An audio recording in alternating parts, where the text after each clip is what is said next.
frustrated sometimes," she trailed off. "You too."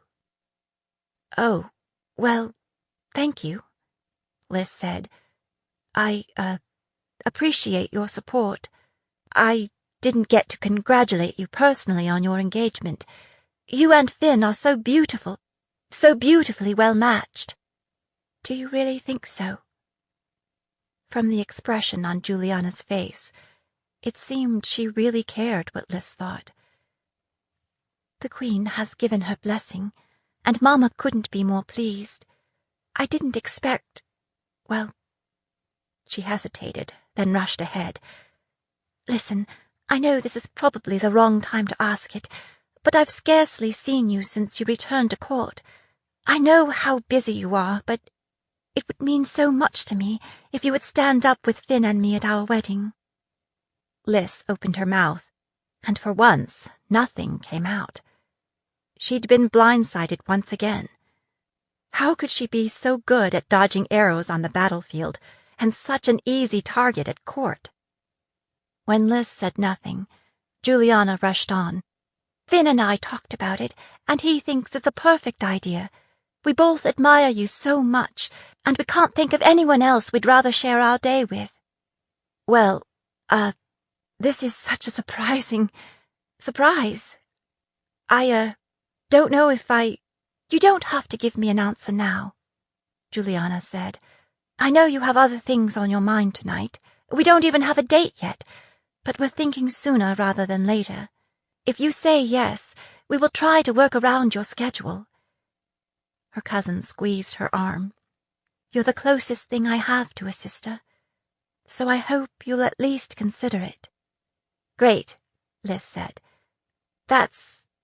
I'll sure look forward to that." Like having a tooth pulled. Why didn't I see this coming, she thought. I'm Juliana's only female relative who's under 40 years old. Of course she'd ask me to be in the wedding. Not to mention that it was a smart political move, the kind Juliana was so good at. When she looked up, Juliana was watching her with this expectant look, so she said, "Where is Finn, by the way? I thought he was coming too." "He's going to meet us there," Juliana said. "He couldn't get away any earlier. Now I'd better go see which carriage we're supposed to take." Liz, her mind in a tumble, watched her cousin as she walked away toward the waiting carriages.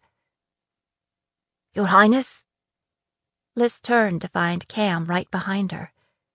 He was now dressed in his blues, not a speck of powdered sugar anywhere. "Your Highness, I'm to escort you to the middle carriage," he said. "We'd better get underway if you're to make your time. I've loaded up your instrument case, and Princess Juliana is already on board." Looking forward, Liz saw that the middle carriage was surrounded by more grey wolves on horseback. "You haven't seen Shadow, have you?" He shook his head. "No, Mum. Captain Burns said he was supposed to ride with us, but I aren't seen him yet. Maybe he decided to meet us there." Her mind in a stew of worry, Liz allowed herself to be led to the designated carriage. Cam gave her a hand up, then climbed in after her. "Captain Burns said I should ride inside," he said, as if feeling the need to justify his presence. "Talbot will be riding alongside." "Great," Liz said automatically. "That's great." Cam settled in next to Juliana on the opposite seat, but Liz scarcely noticed. I shouldn't have pressured Shadow to perform at this concert, Liz thought. The last thing he'd want would be to get up in front of people so soon after Aspen's death. He's the kind who'd want to deal with grief in private. I don't care if I have to perform alone. Just let him be all right. "Alyssa, what's wrong?"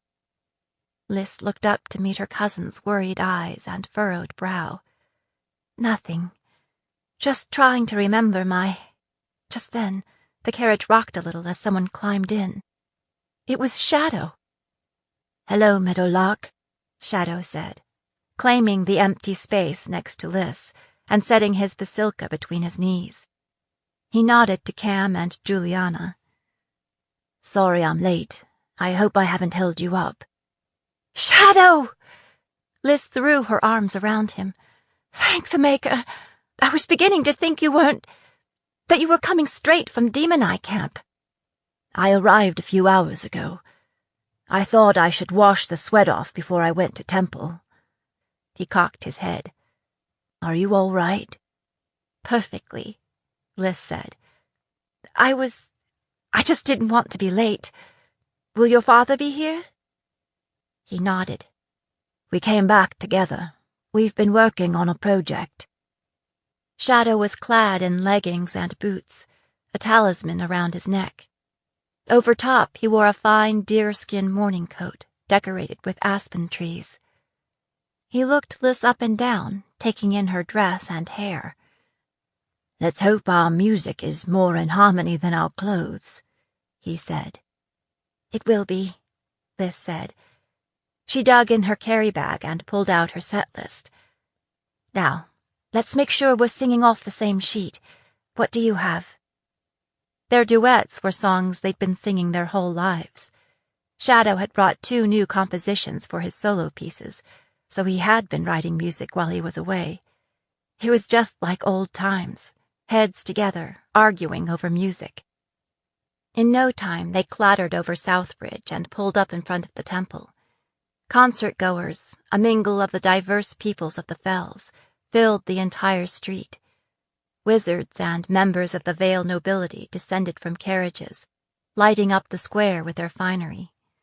These would-be patrons of the Briar Rose Ministry. Some of them were long-time supporters of the cause. Others, no doubt, were currying favor with the Queen. Apprentices wore the rainbow badges of their guilds, soldiers their dress uniforms. Clanfolk were well represented too, clad in traditional finery. Now, at the end of the marching season, some had descended into the Vale for their semi-annual visits. Music, dance, weddings, funerals, and politics were the only things that could bring them into a place they considered the Flatlands. Southbridge and Ragmarket parents herded children forward, dressed in their best and sometimes only clothes. Their blue-jacketed guards directed the carriage driver around to the less crowded alley behind the temple, where Liz and her companions could enter via the back door. Just inside, Finn and Hadley were waiting for them. He and Juliana embraced, as if it had been months and not hours since they'd seen each other. "I'm sorry I couldn't ride along," Finn said. "I seem to have too many people running my life these days. My father has absolutely no sense of urgency when it comes to anything other than war and politics. Lord Vega is the same with regard to the healing service." He kissed Juliana again, and then again. "Hey, Liz," Hadley said, as if to draw her attention away from the kissing. "Is that a new dress? I don't think I've seen you wear that before." Liz examined Hadley's face for any sign of a smirk, but saw none. "It's Aunt Melanie's," she said, resisting the urge to yank at the fabric. Hadley looked a lot more comfortable in her leather breeches and silk shirt, a mariner's sash at her waist. Hadley studied her. "You should wear dresses more often," she said, stroking her chin, nodding thoughtfully. "Quit shoveling it, Hadley. You know I didn't say that dress," Hadley said, grinning. "Just dresses in general." It seemed that Finn and Juliana were done kissing, because Finn broke into the conversation. "We need to go sit down," Finn said, "but we're going out after. Do you want to come with us?" We, meaning Juliana and Finn? 3 would definitely be a crowd. "Well, I'd love to, but I actually promised Hadley I'd—" "Hadley, you come too," Juliana said, her happiness sloshing over the 2 of them like a rogue wave. She turned to Shadow. "What about you, Shadow? Do you have plans after the concert?" Shadow hesitated. "No," he said, "but I don't want to." "Please come," Juliana said. "I need to find out what you've been seeing and hearing out east." "No working," Finn said, rolling his eyes. "Only playing. The more the merrier." "The more the merrier," Liz said, thinking that at least the happiness would be diluted a little. "What do you get when you mix giddy and grieving?" "Right, it's settled then." Finn took Juliana's elbow. "We'd better go, before we lose our seats." And the two of them walked away, arm in arm. Backstage, the assembled players bubbled like a pot coming to a boil, with dancers in costume darting this way and that. Speaker Jemson hurried past, looking harried, pursued by 3 dedicates who were bombarding him with questions. When he saw Alyssa and Shadow, he said, "Thank the Maker," and crossed something off on a list. "Trying to organize this thing is like herding Fell's cats." Liz peeked through the curtains and saw that the sanctuary was crowded already, with chairs set up on every level surface. Security was tight. Blue-jacketed guards were stationed in the balconies and at the entries, and were peppered throughout the front few rows. "All right," Speaker Jemson said. "We'll open with a prayer, then the handbells, then the choir, and the temple school dancers. After the intermission, we'll bring you on, for Hanalea will have the full choir and the handbells back. Sound good?" Not waiting for an answer, he sprinted stage right to where a young acolyte was struggling with one of the larger sets. Liz pulled out her notes and went over the new lyrics. She'd be on her own for those. The crowd was growing more restive, and Alyssa knew it must be close to 8 o'clock. Overhead, the bells in the tower began to sound, signaling that it was showtime. Somehow, miraculously, through divine intervention perhaps, all of the musicians and singers were in place, in costume, ready to go when Speaker Jemson walked out to the front of the platform. "One thing about working in a temple," he said, looking up into the bell tower, which was still resonating. "You always know what time it is." 13. Stage Debut. The first half of the concert passed in a sensory blur. Young voices echoing in the nave, the scent of candle wax, hundreds of upturned faces in the audience. Liz stayed backstage, her apprehension warring with the pure, sweet magic of the music. At intermission, Aunt Melanie came backstage to help Liz with her hair. Melanie unraveled Liz's usual thick braid and arranged her hair in a soft twist on the back of her head, so it showed off her long neck and her grandmother Mariana's diamond earrings, another loan from Aunt Melanie. "You should wear your hair like this more often," Aunt Melanie said. "It's very becoming." "Maybe," Liz said, studying herself in the mirror. A stranger looked back at her, one with color on her eyes and lips, and a dress that exposed her shoulders. On a chain around her neck, Liz wore the Rowan talisman she'd inherited from her father, which was meant to protect her from magical attacks, the one that had saved her life at Queen Court. She'd planned to wear it alongside the locket her father had given her on her 8th name day.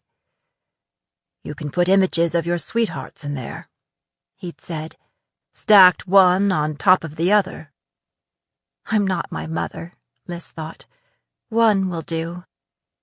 In the dark days after Hannah's death, Adrian had gone to clan artists and commissioned tiny portraits of each person in their family: himself, Hannah, Alyssa, their father, and their mother. With help from Shadow's father, Fire Dancer, Adrian had mounted them into the locket. The images were cunning flashcraft. When she touched it, the portraits would shift, displaying first one person and then another. He'd demonstrated the trick of it, fastened it around her neck, and said, "See? We'll be with you every day. You'll never be alone." Not anymore. The locket had gone missing 2 weeks ago. This latest loss had hit Liz hard. "They're still in your heart," she told herself, but she missed having something physical that she could hold on to. The last gift her brother had given her. She'd not told her mother. She'd not told anyone. Surely she'd find it before long, trapped between the bed frame and her mattress, or along one of the paths in the glass garden on the roof of the palace, or at the bottom of a trunk of clothing. Never mind that she'd already looked in all of those places. She couldn't admit to losing one more precious bit of memory. "You seem preoccupied, Alyssa," Aunt Melanie said as she applied the finishing touches. "Is everything all right?" Liz realized she'd barely spoken a word while her aunt fussed over her. "Oh, I'm sorry," Liz said. "This time of year always stirs up a lot of memories." "For all of us, sweetheart," Aunt Melanie said, resting her hands on Liz's shoulders. "In times like these, it's difficult not to think of what might have been." She smiled at her. "You look lovely, so grown up. Your mother is so proud of you." "Is she?" Liz blurted. Melanie cocked her head, frowning. "Of course she is. Raisa will be right in the front row tonight. Why would you doubt it? It's just, it always seems like my mother and me, we're pulling in different directions. She's never here, and if she's here, I'm gone. And when we are together, I feel like she's watching me, waiting for me to do the wrong thing." "Oh, I don't think that's true," Melanie said, licking her finger and smoothing down a wayward strand of Liz's hair. "It's just that she's worried about you. She's had so many losses already. She's always correcting me, pointing out how I could have done better. It's like she's constantly comparing me to Hannah." Melanie hesitated, as if choosing her words carefully. "Well, if she is, she shouldn't be. Hannah was remarkably gifted, and Raisa spent years grooming her to be queen. She shouldn't expect so much of you. I think she's just conscious of a shortened timeline." "It's not like I want her to go easy on me," Liz said. "I want to be a good queen." "Of course you do. You and Juliana are so close. It's like you share everything," Liz said. "Not everything," Aunt Melanie said. "She's really her father's daughter. Sometimes She stopped and bit her lip. Liz groaned inwardly. Lord Barrett had died young, too, of a fever, just a year after her own father. Their loss was even fresher. "I'm sorry, Aunt Melanie," Liz said. "I didn't mean to unload on you." "There's nothing to be sorry about, dear," Melanie said lightly. "I'm not as fragile as you think. Just be fair to your mother, Alyssa. I have a lot more time to spend with Juliana, and there's less pressure on the two of us, so it stands to reason that we would get along." She kissed Liz on the forehead. "Now, I'd better go back out front before they start up again. And don't worry, tonight is your night to shine. I can't wait to see you up on stage." Returning to the backstage area, Liz checked the tuning on her Pasilka one more time. Speaker Jemison walked to center stage, and Liz's heart beat faster. Shadow joined her in the wings. Despite his initial reluctance, he didn't seem worried at all. This has to go well, Liz thought. Shadow has to find his music again. Maybe I have to find mine too. So many important things have been pushed aside by this war. And now, as promised, we have a special treat in store for you. 2 stellar musicians who trained right here in the Temple School. 2 musicians who represent the diversity of our students, on stage together for the first time. Rogan Shadow Dancer and Her Highness Alyssa Anna Raisa, known as Meadowlark in the Uplands, the heir to the Grey Wolf throne. As if in a dream, Liz followed Shadow onto the stage, keeping her eyes fixed on her feet so she wouldn't stumble. Also so she wouldn't see who was out there, beyond the wizard lights that lined the edge of the stage. Their entrance was greeted with a roar of approval that rolled over her like ocean waves. When Liz raised her eyes enough that she could look over the edge of the stage, she saw that the 2 front rows were filled with a gaggle of temple students of varying ages. Behind them, her mother, smiling up at her. Captain Byrne, Shiloh Trailblazer, Micah Bayard, Aunt Melanie, Finn and Juliana, General Dunedain and the healer Harriman Vega. Filling the other rows, a quilt of faces of all colors, all ages, and every social class. Sasha and Cam stood stage left and right, scanning the crowd for signs of trouble. Liz saw other spots of blue scattered throughout the sanctuary. As Liz and Shadow launched into the opening notes of Upland Dancer, the familiar magic of music calmed her down. When she looked over at Shadow, he had his head back, his eyes closed, as if he were far away, but he never missed a note. As he played, some of the tension in his shoulders eased. Following Upland Dancer, the melancholy Summer Vale left people lost in wistful memory. But then the rollicking Baston Bay brought the crowd alive, with clapping and impromptu sing-alongs. Liz and Shadow faced off and sang the call and response between the innkeeper's daughter and the ship's captain, bringing cheers and laughter and catcalls. She'd forgotten the simple joy of making music. It was already time for Shadow's solos. Liz sat to one side so she could watch both him and the crowd. I call this bittersweet. Shadow never offered much of an introduction on stage. Either the work delivered or it didn't. In his case, it always did. The words and music captured the brilliant anguish of love and loss. It was as if he was reflecting back the shared experience of the queendom. There were few in the audience who had not lost a loved one in this never-ending war. Liz looked out at the crowd and saw tears running down her mother's face. When the applause died down, Shadow said, "Aspen Autumn." This one was an instrumental eulogy.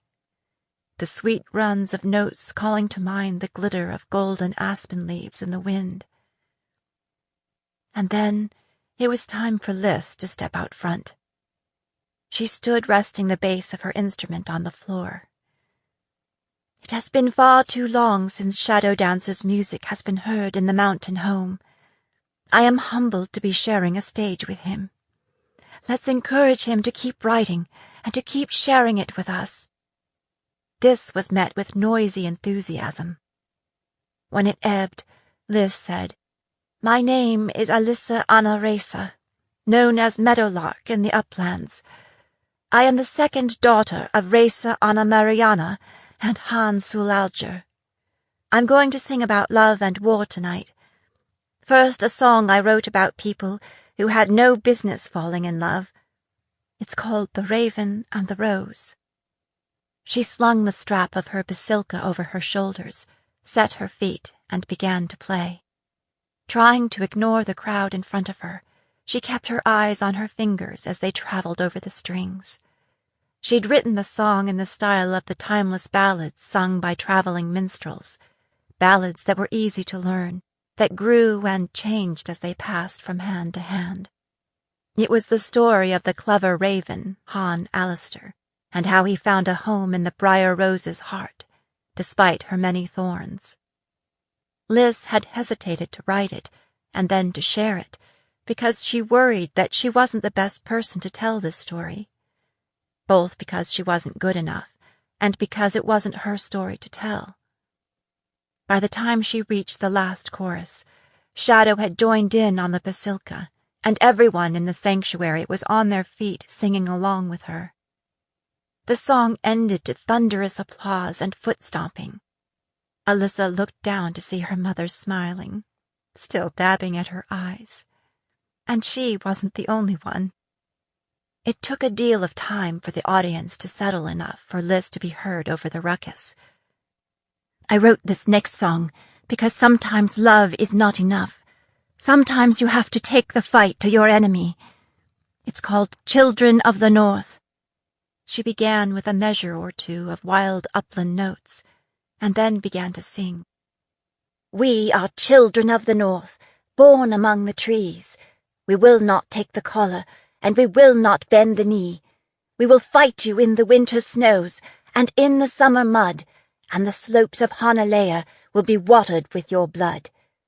We are children of the north, and we do not fight alone. Our mothers fight beside us to protect the mountain home. From mountain camp to upland vale, you'll hear our battle cry. You think you've come prepared to fight. Instead, prepare to die. Now Liz advanced to the front of the stage, looked her mother straight in the eye, and sang, each word a blow against their common enemy. We will find you in the flatlands, where there is no place to hide. We'll drown you in the marshes, where the water walkers bide. We'll force you from your strongholds, and we'll drive you to the sea. We'll burn your golden cities, and we'll set your captives free. Liz tossed her head, feeling tendrils of hair coming loose. Kicking off her shoes, she stomped up and down, making eye contact with one person after another, trying to ignore the fabric ripping round her knees. Speaking up wasn't hard when the music freed her. Truth be told, it was a bloody and warlike song to be singing in a temple. But it didn't seem to matter. The entire sanctuary was rocking with the stomping of feet. The students in the front row stared up at her with rapt faces. It didn't feel like a solo when the entire crowd was with her. We are children of the north. This time we fight as one. Wizard, clan, and vale folk, our daughters and our sons. We are not made of flesh and blood. We're honed of steel and stone. We will raise another mountain, and we'll build it with your bones. The clamor of the crowd reverberated off the stone walls, echoed against the cavernous ceilings, and resonated in her bones. Shadow joined hands with her, and they stood side by side. Liz heard wolfish yips and howling, and looked up to see that almost the entire balcony was taken up by her salvo. It was some time before the crowd quieted enough that they could move on to the finale.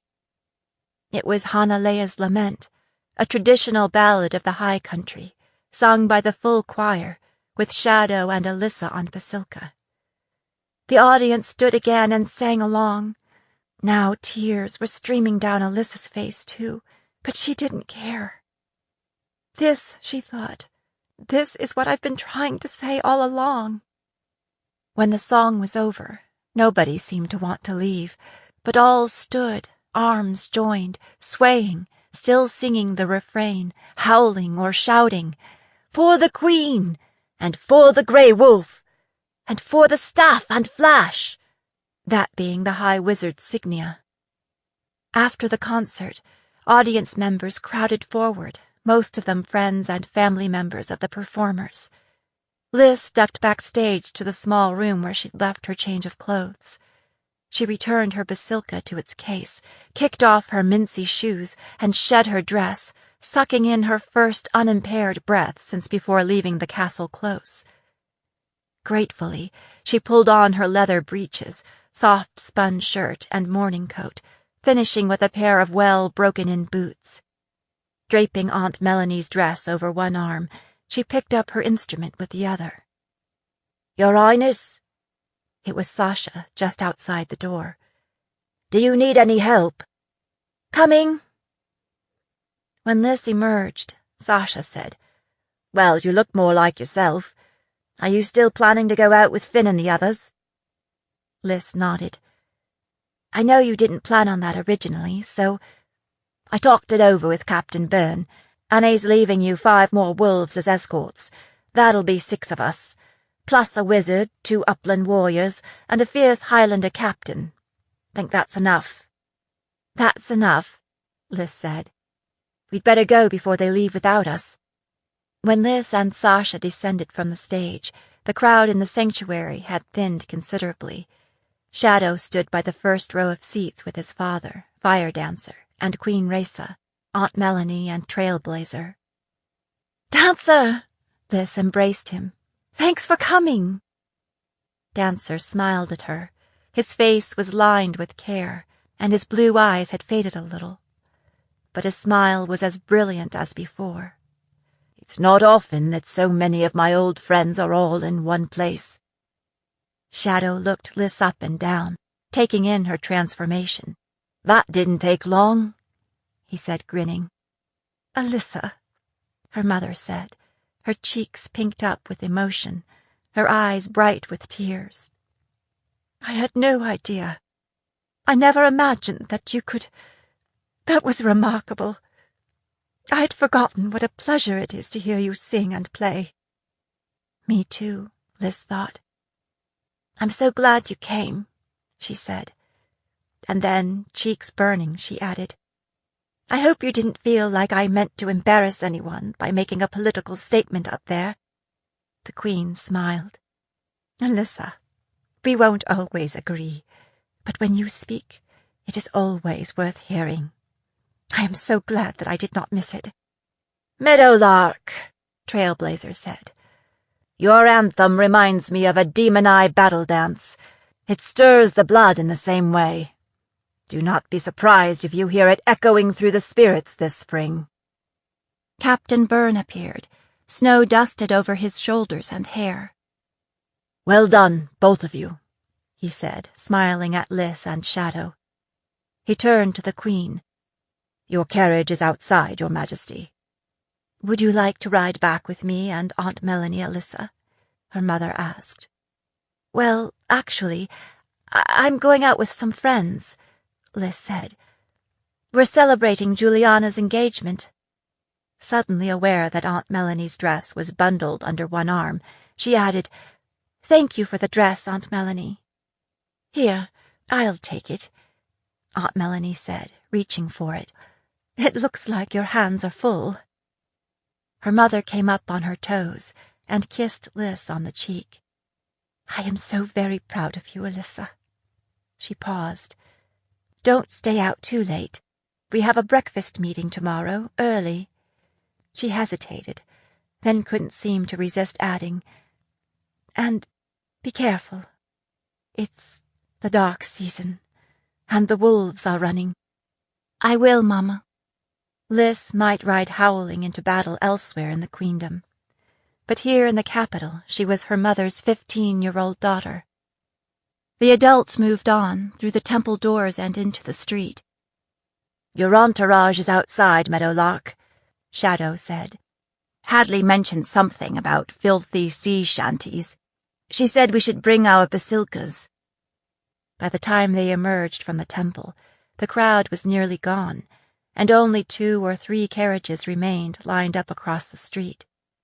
A light snow was falling, making the cobblestones slick, forming halos around the wizard lights. Lys drew her mother's shawl closer around her, clutching the handle of her instrument case in her other hand, doubly glad that she'd taken the time to change clothes. "Bravo, Your Highness and Shadow Dancer," Finn said with a little bow. "You've exceeded all of our expectations." "Which were no doubt low," Shadow said. "We're going to a place called the Keg and Crown, overlooking the river," Juliana said. "Finn's been there, and he says the food's good." "I've been there too," Hadley said. "It's on River Street, which means we'd better walk. You know how narrow that is. I don't think we can bring a carriage through there." 14. The Wooing. When Brian returned from his meeting with the client to the high street, traffic had increased considerably. A steady stream of people converged on the bridge, crossing to the temple close. Now he had time to kill before the concert was over. He could go back to the crib and wait there, out of sight. But he was in no mood to listen to Wax harping on him, and Goose being miserable, and Aubrey giving him the sly eye. Besides, it was filthy in there, and he needed to keep his new clothes clean, at least until after the gig. He was hungry, but he'd spent the coin that Wax gave him. Now his purse and his stomach were both empty. That's when it struck him that there was no reason why he couldn't attend the concert himself. The banner said it was free after all, and he was already dressed up. It would give him something to do until it was time to return to his post. The whole temple courtyard was crowded, and when he got to the front of the line, he could see why. A brace of bluejackets at the door was searching everyone, patting people down, giving everyone a good look-over before they went in. He wondered why. It wasn't hard to get into a temple, as a rule. It was tougher getting out of one. As a precaution, he slid his shiv, his stash, and the locket into the hidey hole he'd made under the lining of his new jacket. It took some fast talking to get into the sanctuary with his jafasa. He wasn't about to leave it outside and come back and find it missing. Finally, after a search of his bag and his person, in which they didn't find his stash, his shiv, or the locket, they let him in. By the time he reached the sanctuary, he didn't see an empty seat anywhere. People were still milling around the way they do when they think that a seat will magically appear if they go down an aisle for the 5th time. Brian didn't bother. He found a spot next to one of the temple pillars to the left of the stage. He had to crane his neck to see, and he still couldn't see everything, but he felt lucky to find standing room at all. He could hear muffled voices, and when he put his hand on the stage, he could feel vibrations from people walking around behind the curtain. His heart beat a little faster. He'd spent plenty of time playing gigs in taverns and inns, but never in a venue like this. The inside was painted up fancy-like some place he'd been before that he couldn't remember now. There were greens and winterberry around the windows and along the altars. The stone walls seemed to glow in the light from the candelabra, and the soaring ceilings made it seem like a place where the maker might want to come and listen to prayers and whatnot. Maybe if he had it to do over again, he'd be a dedicate. It seemed like a soft life, except for all the religion. The temple bells sounded overhead, and a speaker appeared center stage to introduce the first act, a mob of littling dancers. Brian could have counted on the fingers of one hand the times he'd been inside a temple, and then it was usually in a classroom or dining hall, not the sanctuary.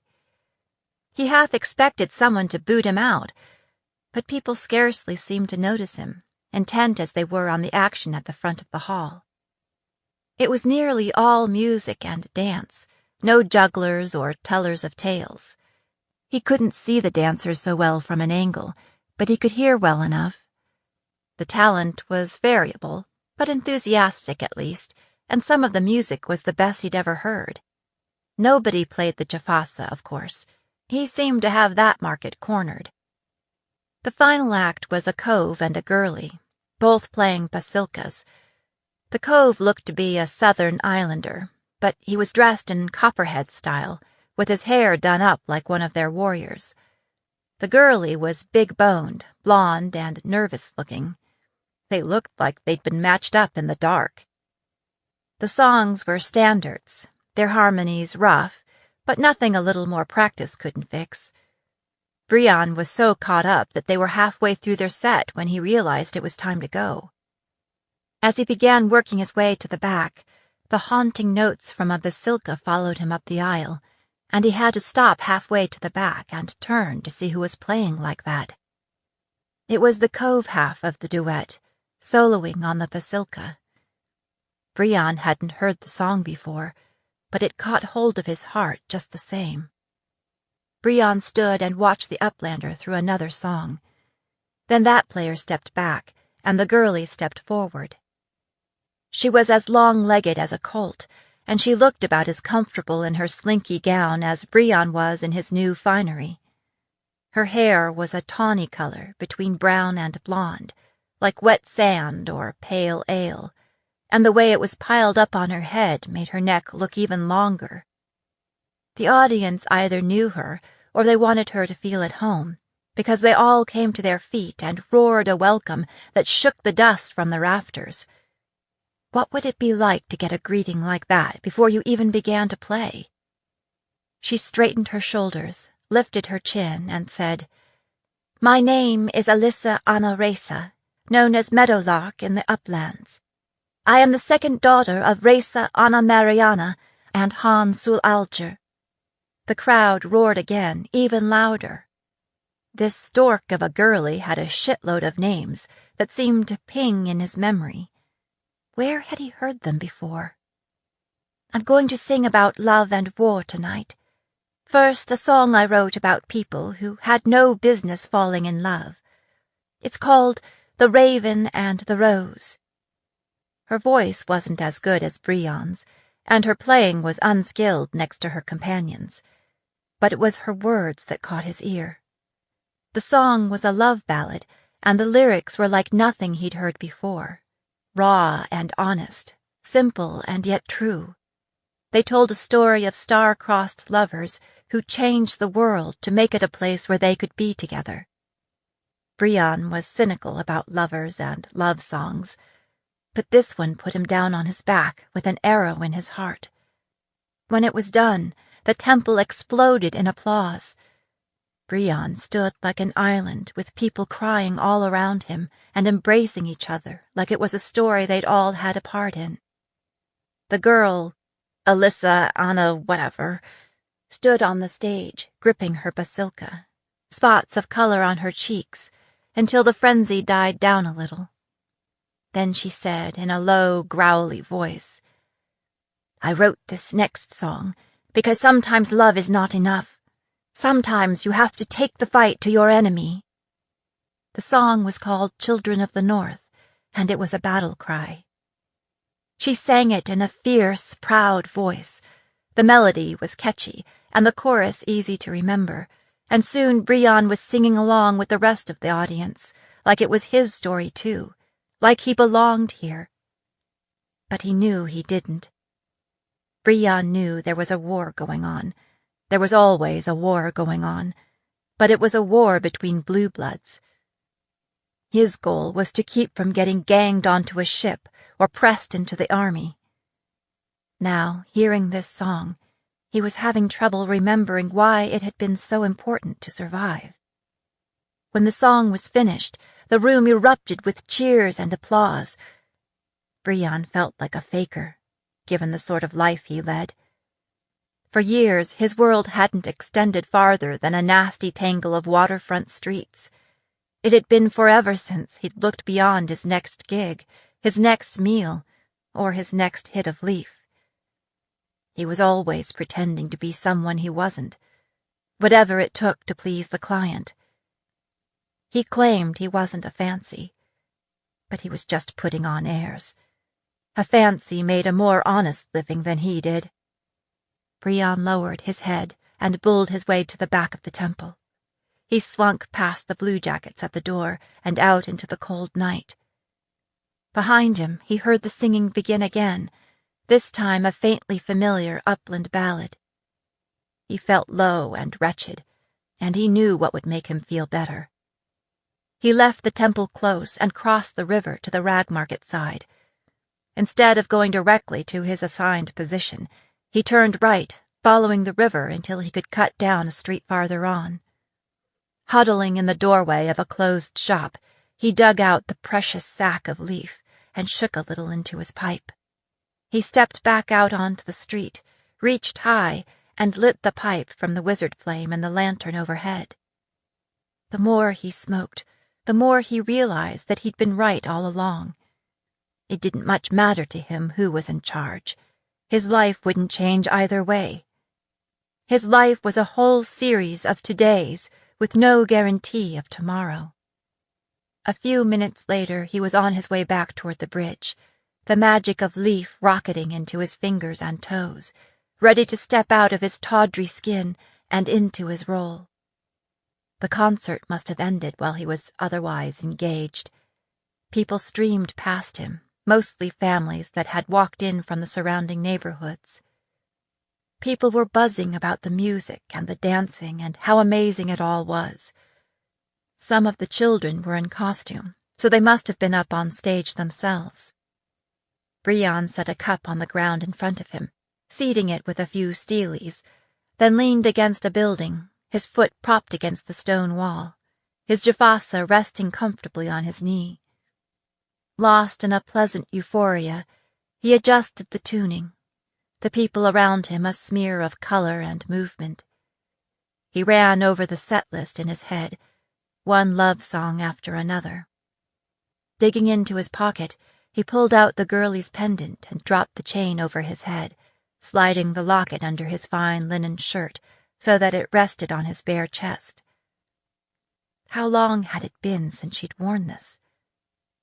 Closing his eyes, he pressed it against his skin, picking through memories, dreams, and desires, looking for the melody that would resonate with her. Her music was elusive as a fell's deer, complex as the sea air, a mingling of love and loss, courage and fear, sorrow and joy and anger. What had been, what was, and what could be. 3 notes with an odd dissonance to them, 3 strands woven together, stronger than any one of them, raw, unfinished, feral, changeable as a spring day. Maybe it was the leaf. It was probably the leaf. But he fell in love with the girlie's music before he ever set eyes on her. He wouldn't know if he truly had it until she came, and he played it for her. In the meantime, he launched into his set list of tavern songs and drinking songs and love songs that he no longer believed in. When he began to play, the coins piled up quickly. They always did. Some people lingered a while to listen, murmuring softly among themselves, like they were still in temple, and others shushing them. Couples, old and young, held hands and smiled. At first the sidewalks were crowded, but the numbers dwindled gradually, and still the girlie with the shawl did not come. Brian felt a prickle of doubt. His client had seemed knowledgeable about what she would be wearing and where she would be walking. But maybe he had been mistaken, or maybe she had changed her mind. Or maybe Brian had lingered too long with his pipe and he'd missed her in the early crowds. He kept waiting, kept playing and singing, though now the streets were all but empty. Disappointment burned in his throat. He shouldn't have gone off for a hit just as the concert was coming to a close. That was his mistake, the latest of many. Since he was in no hurry to go back to their crib and face Aubrey and Wax and Goose with empty pockets, he kept on waiting, looking around to see if he could spot the client lurking nearby. He didn't see him, but as he scanned the area, he thought he saw movement on a nearby roof. When he focused in, he saw nothing, so maybe the leaf was playing tricks on him. It was snowing harder, and the wind was finding its way through his clothing, and it was more and more difficult to stand in one place and play with his breath coming in clouds and his fingers stinging from the cold. Maybe it was time to accept the fact he'd messed up. Again. There'll be other gigs, he told himself. Better ones. Just then, he saw a group emerge from a nearby tavern and head his way. They looked to be about his age, and they were laughing and jostling each other as they came. As they passed in and out of the light from the bridge buttresses, he squinted, trying to get a good look. It was an odd mingle of people. 2 were dressed in clan garb, 3 wore temple dress-up, and the others were all bluejackets. Brian guessed bluejackets enjoyed a drink and a bite as much as anyone, but he saw no green-gowned girlie among them. Something about the group reminded him of the song he'd heard in temple, the one that had made him feel guilty. "We are children of the North. This time we fight as one. Wizard, clan, and Valefolk, our daughters and our sons." The locket warmed against his skin, drawing his attention. Startled, Brian fingered it and took a second look at the group walking toward him. That's when he saw her. One of the 2 in clan garb was carrying an instrument case and wearing the shawl the client had described to him.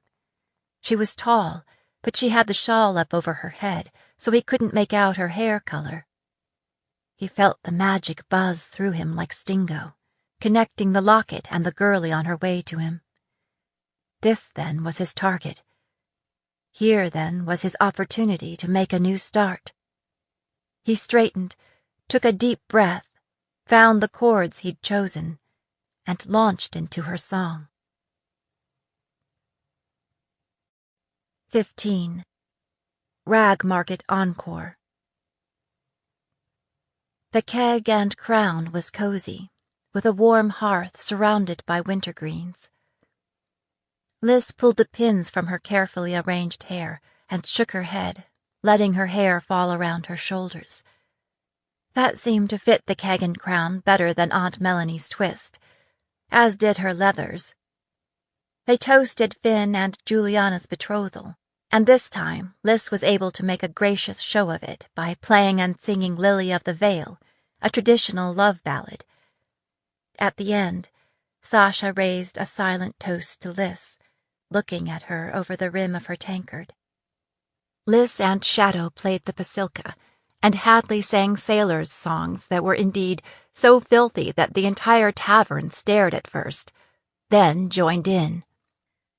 They moved on to marching songs and far away from home songs, and when will this war be over songs.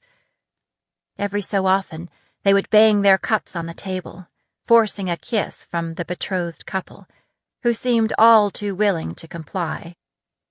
Sometimes one song leads to another, and one round leads to two. Liz felt more relaxed and at home than she'd been since she returned to court.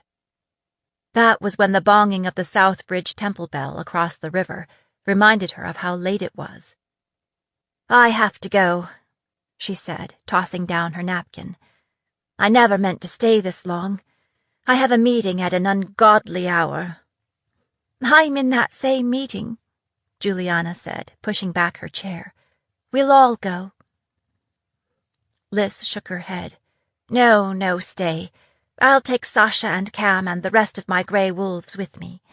The rest of you don't have a curfew. We'll take one carriage back from Southbridge, and the rest of you can take the other one back." "Sounds crowded," Shadow said, unfolding to his feet. "I'll go back with you. I'm staying in Kendall House with my father, so it won't be out of the way for me." In the end, they all left together. Outside, it was snowing harder. The wind had picked up, and the temperature was dropping as well. Liz pulled her shawl up over her head to keep her hair from whipping around her face. They walked back toward Bridge Street, Cam in front, Sasha lingering to the rear, swinging her head from side to side, looking for danger. Juliana and Finn walked hand in hand, Liz and Shadow behind them, talking softly as the snow came down. They were just turning onto Southbridge when Liz heard it, a strange, ethereal music that seemed to sink its claws into her soul. "What is that?" She turned and looked back the way they'd come. "I don't hear anything," Shadow said. Liz had no idea what kind of instrument it was, but it sounded exotic, otherworldly.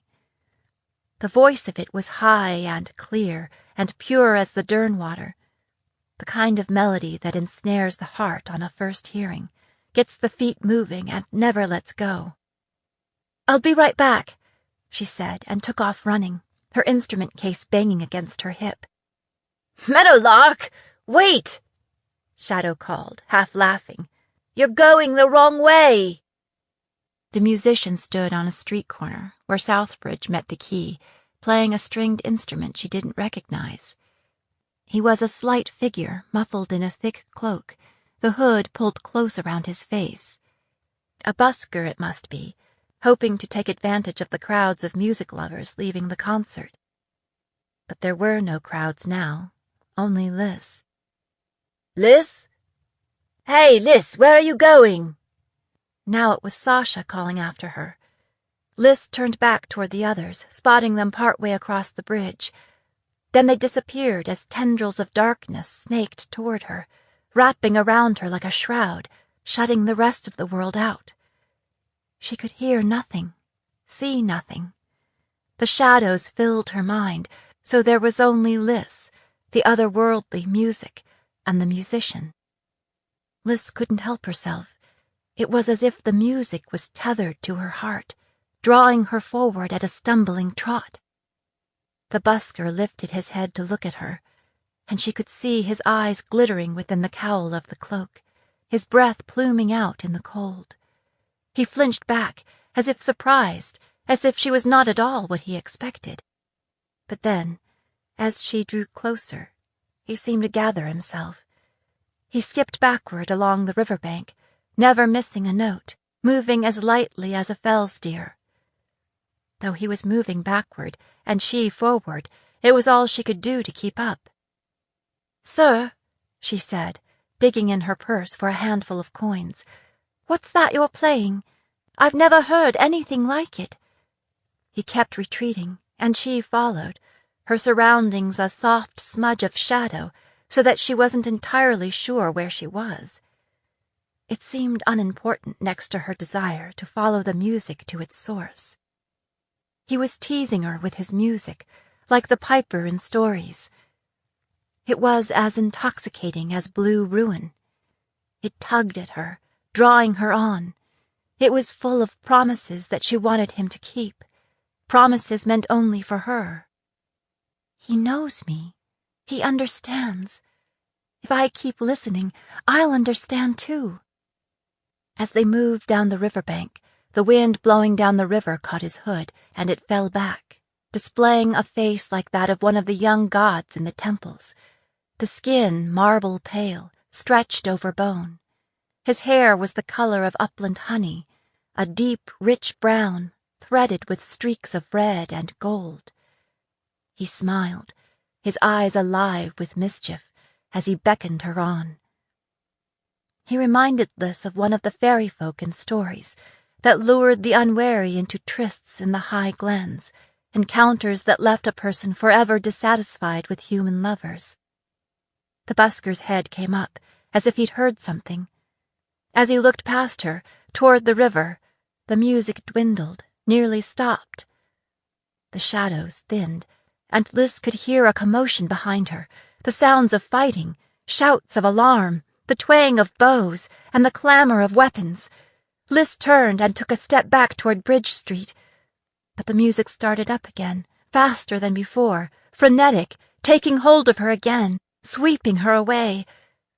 Up ahead, she saw the busker round a corner and disappear, and she hurried after, trying not to slip on the icy cobblestones. Turning the corner, she saw him again, standing on a stone bench in a little riverside park, treed like a fox. He stood, his hands still moving over the strings, making that magical music. He'd left his instrument case there, sitting open on the bench. "Sir," Liz said, holding up her basilka in its case, "I'm a musician too, and it's just, I've never heard an instrument like that before." "It's called a defossa," he said. She was just a few feet away when he slung his instrument behind him. He bent, scooped something from his instrument case, and extended it toward her. As soon as the music stopped, her mind cleared of shadow, and she realized that he might be retrieving a weapon. She stumbled several steps backward, groping for her knife, and then she recognized what he was holding. A bouquet of flowers. As if in a dream, she took the flowers from him, bringing them to her nose to taste their scent. She recognized red foxflowers, white lilies, and blue trueheart, though there were others she couldn't identify.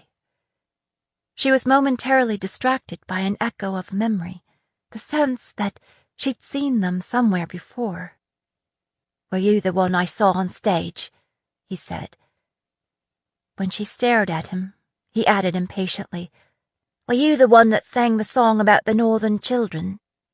"Oh," she said, nodding. "Yes."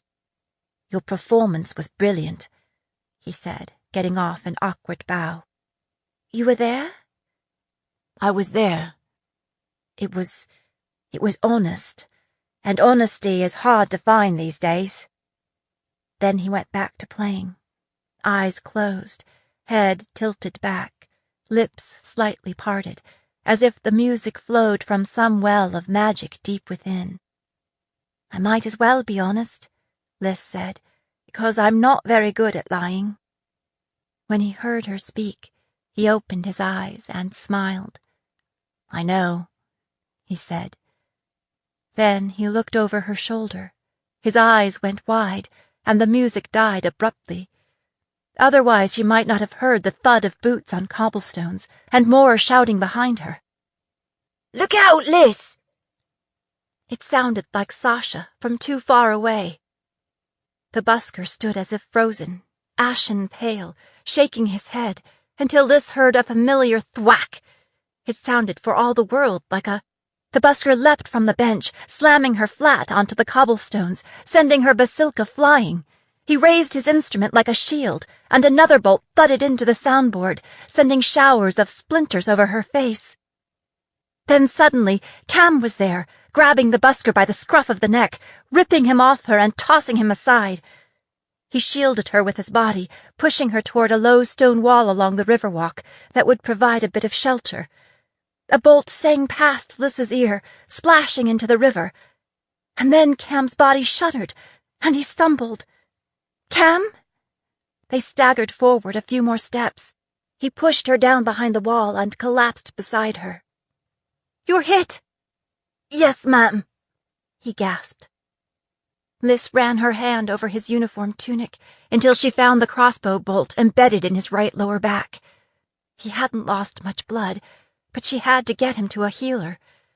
She came up on her hands and knees, peering over the top of the wall, scanning the buildings huddled along the intersecting streets. The fire seemed to be coming from there. On a nearby roof, she saw a hooded arbalist calmly reloading his crossbow. He turned, aimed straight at Liz, and released as she dove back into cover.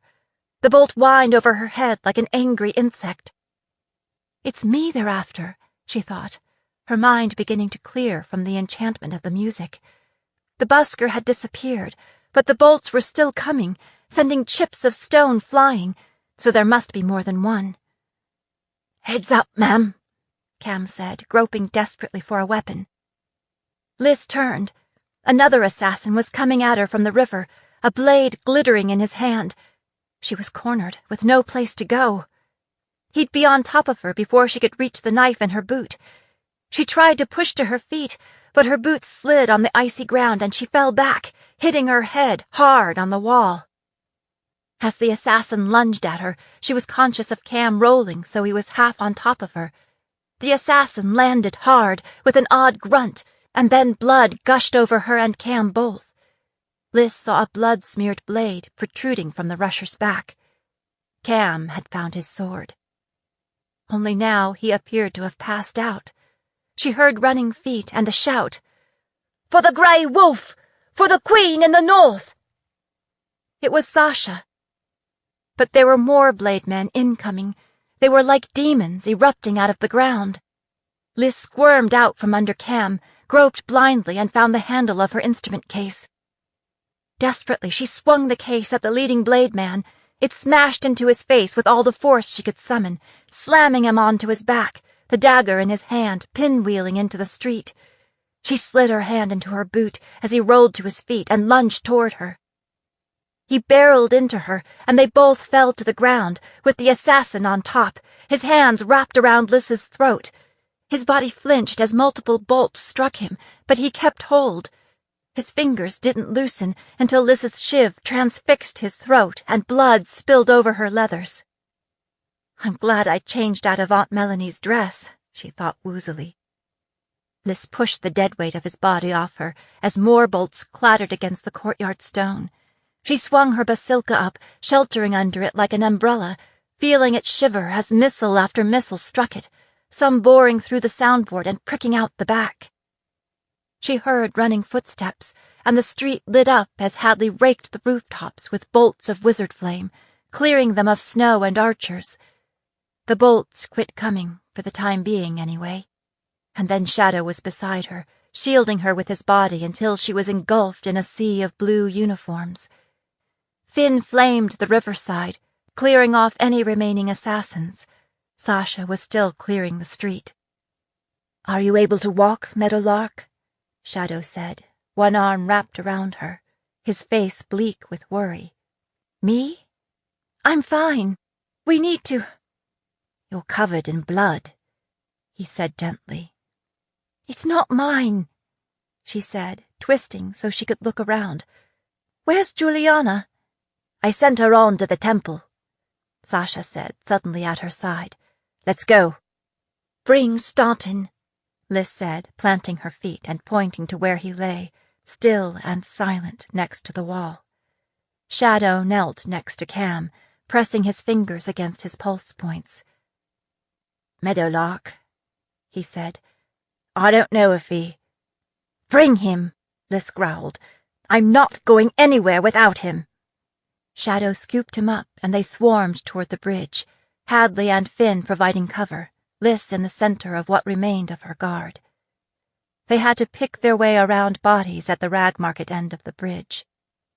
Ambush, Sasha said, stepping over a black-clad body. They blocked the bridge after we started across. We had to fight our way through. That's why it took us so long to get to you. They crossed the bridge into the temple courtyard, where 2 carriages still waited. That's all Liz saw before Shadow shouldered his way into the temple. Sasha followed, pushing Liz ahead of her. Juliana was waiting inside with a young dedicate. Sweet lady in chains, her cousin whispered, taking in their bloodied appearance. Is there a healer on the premises? Shadow gasped. This one's hurt bad. They tried to murder the Princess Heir. Of course, the dedicate said, signaling to a young girl who sat next to the hearth, reading a book. The girl took off running. The dedicate shook back her hood, revealing clan-style beaded and braided hair. Reaching behind her desk, she pulled out a longbow and a quiver of arrows. That's what I like to see, Shadow said.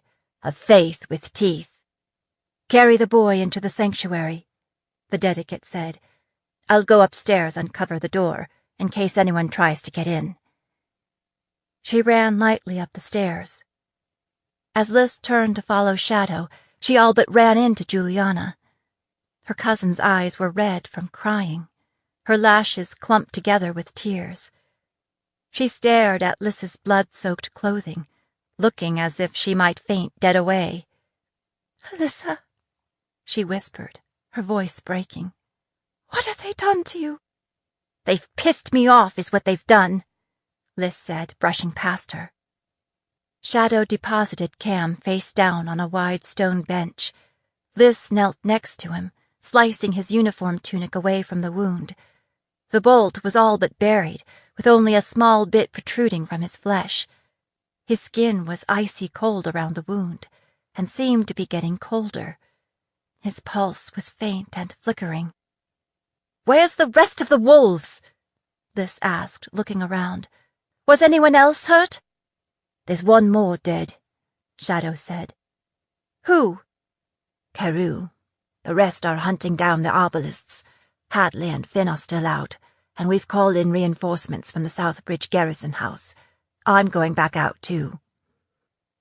The spark that had been kindled in his eyes during the concert seemed to have been extinguished, leaving them as flat and dead as they had been since he lost Aspen. This is my fault, Liz thought. Guilt rose inside her like a full-moon tide. It's solstice, and Mama said the wolves were running. I should have stayed at home. And now, Shadow... I don't want anyone else hurt, Liz said, catching his hand.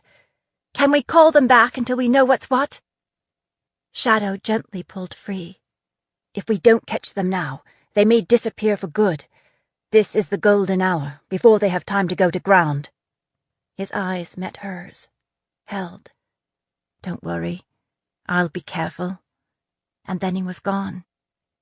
The young girl returned with Ty Griffin at her heels. He was carrying a remedy bag. Ty, Liz said, relieved. Ty was Hadley's older brother and a gifted healer.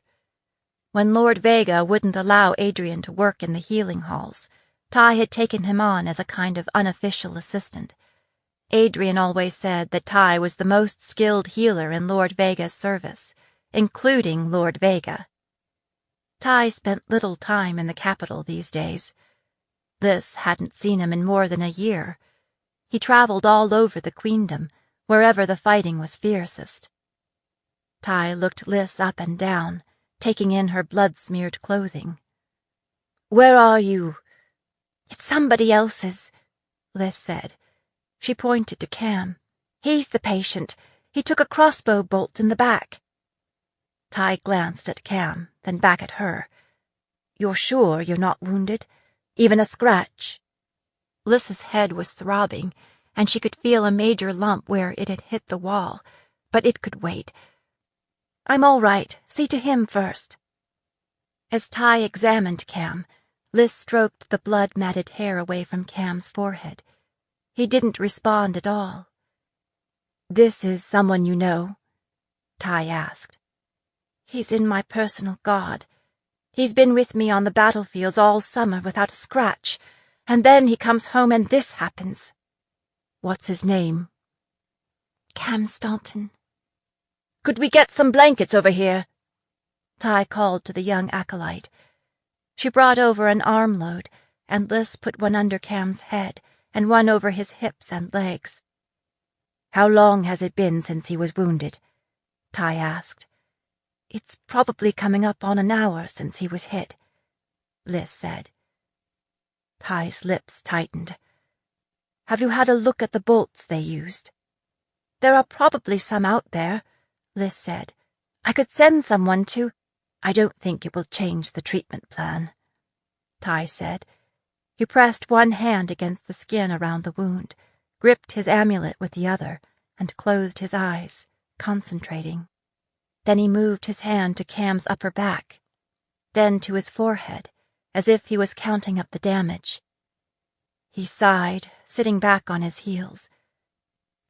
"I can try to cut the bolt out," he said, "but it would cause considerable trauma and pain, and it's too late to do any good." Liz reared back. "What do you mean it's too late? He hasn't lost that much blood. I've seen soldiers survive that kind of wound 100 times. "It's poison, Liz," Ty said. "Whoever attacked you, they meant to kill." "He saved my life," Liz said. "He's just 13. That's unacceptable." "I'm sorry, Your Highness." No, she would not say goodbye to Cam Staunton. "Can't you suck it out of him with magic?" She'd seen the gifted draw out poison and infection that way. "Or could we treat it like a snake bite? We could open the wound so it bleeds the poison out." "It's been too long. The poison is everywhere now, so I have no hope of drawing it out." "What kind is it?" "I'm not sure exactly, though I can probably figure it out once I get hold of one of the bolts." "I'll get you one," Liz said, pushing to her feet. "Once we know what it is, we'll find an antidote." "Liz," Ty said gently, "does Cam have a family? We should send for them." "No!" Liz said, backing away, angry tears streaming down her face. "I mean, if you don't know what it is, how do you know there isn't an antidote? You should heal him. You're a healer, right?" It was like Liz was being sucked into a well of memory, to that day almost exactly 4 years ago. Her father lying still and cold in the street, and Lord Vega saying it was poison, and there was nothing he could do. 11-year-old Liz had punched him for it. She wanted to punch somebody now, but she'd grown up enough that she knew Ty wasn't the right person. "Liz," Ty said, in the soothing wizard voice Adrian had always used on her. "Could you hold his hands and talk to him? He shouldn't be alone right now." Liz blotted at her eyes. She wished Sasha were there. She knew him best, or anyone else who would know the right thing to say. "Don't worry," Ty said, as if reading her mind. "Whatever you say will be the right thing." Liz would have to do. She sat down next to Cam, took his ice-cold hands between her own, and began to talk.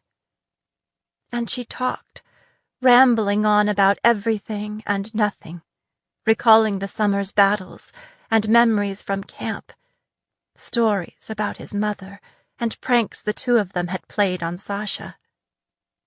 She moved on to the concert and the songs they'd sung in the tavern, and retold the story of how they'd driven off the rushers together. She even sang to him a little, like she was singing him to sleep. All at once, Cam's grip tightened, and his eyes flickered open. "Ma'am," he whispered. Liz leaned in close. "What is it, Staunton?" "Are you all right, ma'am?" His eyes searched her face anxiously. "Did they get to you?" "I'm all right," she said. "Thanks to you." Cam smiled and closed his eyes. 16. Post-mortem. Ty finally persuaded Liz to let go of Cam's hands. "We should get you back to the palace where Lord Vega can do a more thorough—" "No," Liz said. "I'm not leaving here until my wolves come back. I need to know that they're safe, and I want to find out what they've learned." "They may be out all night, Your Highness," Ty said. "I'm a soldier, Master Griffin. I'm used to all-nighters. Shall I send word to Lord Vega and have him attend you here?" "No," Liz said. "Not him." She took a deep breath, released it. She needed to stop taking her frustration out on the wrong people. "You can have a look if it will set your mind at ease." "All right." Ty motioned to the acolyte to look after Cam, and led Liz into one of the side chapels. It wasn't until Liz sat down on the steps to the altar that she realized how exhausted she was. Her legs were trembling, and her head ached like fury where it had struck the wall, and she was weighed down with a fresh load of grief. She closed her eyes, wanting more than anything to escape into sleep. "Your Highness." She opened her eyes to find Ty studying her with narrowed eyes. "Not to belabor the point, Your Highness, but nothing broke the skin, not even a scrape, a nick. The one that jumped you, did he cut you?" Liz shook her head, which set it to spinning so much that for a moment it was touch and go whether she might spew into Ty's lap. "I do have scrapes and cuts," Liz said when she'd recovered. "As far as I know, they all came from hitting the wall, flying chips of stone and the like. To my knowledge, I was not cut by any blade nor hit by any bolts. I hit my head really hard. I'm dizzy and a little sick. Also, my neck is badly bruised where he, tried to strangle me." The dedicate returned and set down a large bag beside them. "Is there snakebite weed and willow bark?" Ty asked her. She nodded. "They're in there." "Could you bring me hot water, then, and cloth to make a poultice?" With that, Liz submitted to Ty's careful examination and soothing voice and hands. He eased the pain in her throat and neck and head, then healed her skinned knees, plus multiple scrapes and bruises elsewhere. He covered some of the suspicious nicks and cuts with snakebite weed and spoke charms over them. "You should leave them," Liz said, as a reminder of the price of stupidity. She didn't really believe that, though. The familiar anger had rekindled inside her, all but replacing the guilt. Some might say that it was foolish to walk out in a city that had claimed the lives of her father and brother. "That is not acceptable," she thought. "This is my home. Why should we have to look over our shoulders every single day?" And the busker. It seemed all wrong that she would be betrayed by someone who could play such enchanting music. Enchanting. Maybe that's the operative word. "He didn't know," said an annoying voice in her head. "What do you mean he didn't know? How could he not know?" "He didn't know there was going to be an attack. He was as surprised as you were. He pushed you down and shielded you with his instrument. Otherwise you would have been hit. Why would he do that if he was in on the plan? It's not up to me to explain it. I'm still muddle-headed from whatever spell he used on me. You're the only person in the world who can have an argument with yourself and lose." Lys realized that her eyes had drifted shut again. She opened them to find Ty watching her. "You know the drill," he said with a sympathetic smile. "You may feel worse tomorrow. If you discover anything we've overlooked, let me know right away." The acolyte poked her head around the corner. "Your Highness, your cousin is outside. She wonders if she would like to see you if she could." Lys nodded. "All right." Juliana all but tiptoed into the room. She had a little more color in her cheeks than she'd had earlier. She looked at Ty as if for permission. When he nodded, she crossed the room, sat next to Lys, and took her hands. "Are you—" "I'm all right," Lys said. "Finn's being debriefed by Captain Byrne. When he's done, we're going back to the palace. We wondered if you wanted to ride back with us." Lys shook her head. "I'm staying a while longer, until I get more information. If it gets too late, I'll stay in the Southbridge garrison house." "Is there anything else you need? Do you want to make any kind of official statement about the attack? Or would you rather I wrote up something for your approval?" "Let's hold off on that," Lys said wearily. "We'll want to get word to the families of the dead first." Juliana nodded, shifting on the bench. Finally, she said in a rush, "I'm so sorry, Lys. I feel like this is my fault. I never should have insisted that you come out with us. I just felt like we had so much to celebrate." Lys shook her head. "Look, it's time to stop blaming ourselves every time King Gerard does something despicable. It's time to do something completely different." "Maybe," Juliana said. She fussed with her new ring, then laced her fingers together. "I don't know how you do what you do," she said, swallowing hard. "When the fighting started, I was useless. I just froze, as if that way I might be overlooked." Lys blinked at her, surprised. "Well," she said, "everybody reacts differently in battle. I guess it takes some getting used to." Juliana stood. "I don't think I'll ever get used to it." She smiled faintly. "I expect I'll see you later today." Lys watched her walk away. By the time Juliana left, some of the other grey wolves were trickling back in, among them Sasha. After exchanging a few words with the guards at the door, she came and saluted Lys. "I thought you'd be long gone by now," she said. Lys shook her head. "Sit down, Sasha." She waved her to a spot next to her. Sasha sat and peered anxiously into her face. "Are you sure you're all right?" "Just some bumps and bruises. I felt worse after a workout with you.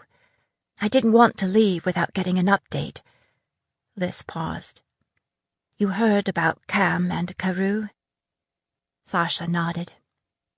"When I leave here, I'm going to go talk to Cam's brothers," she said, her voice husky with emotion. "Wait until morning," Lys said, "and I'll go with you. There's no point in waking them up for bad news."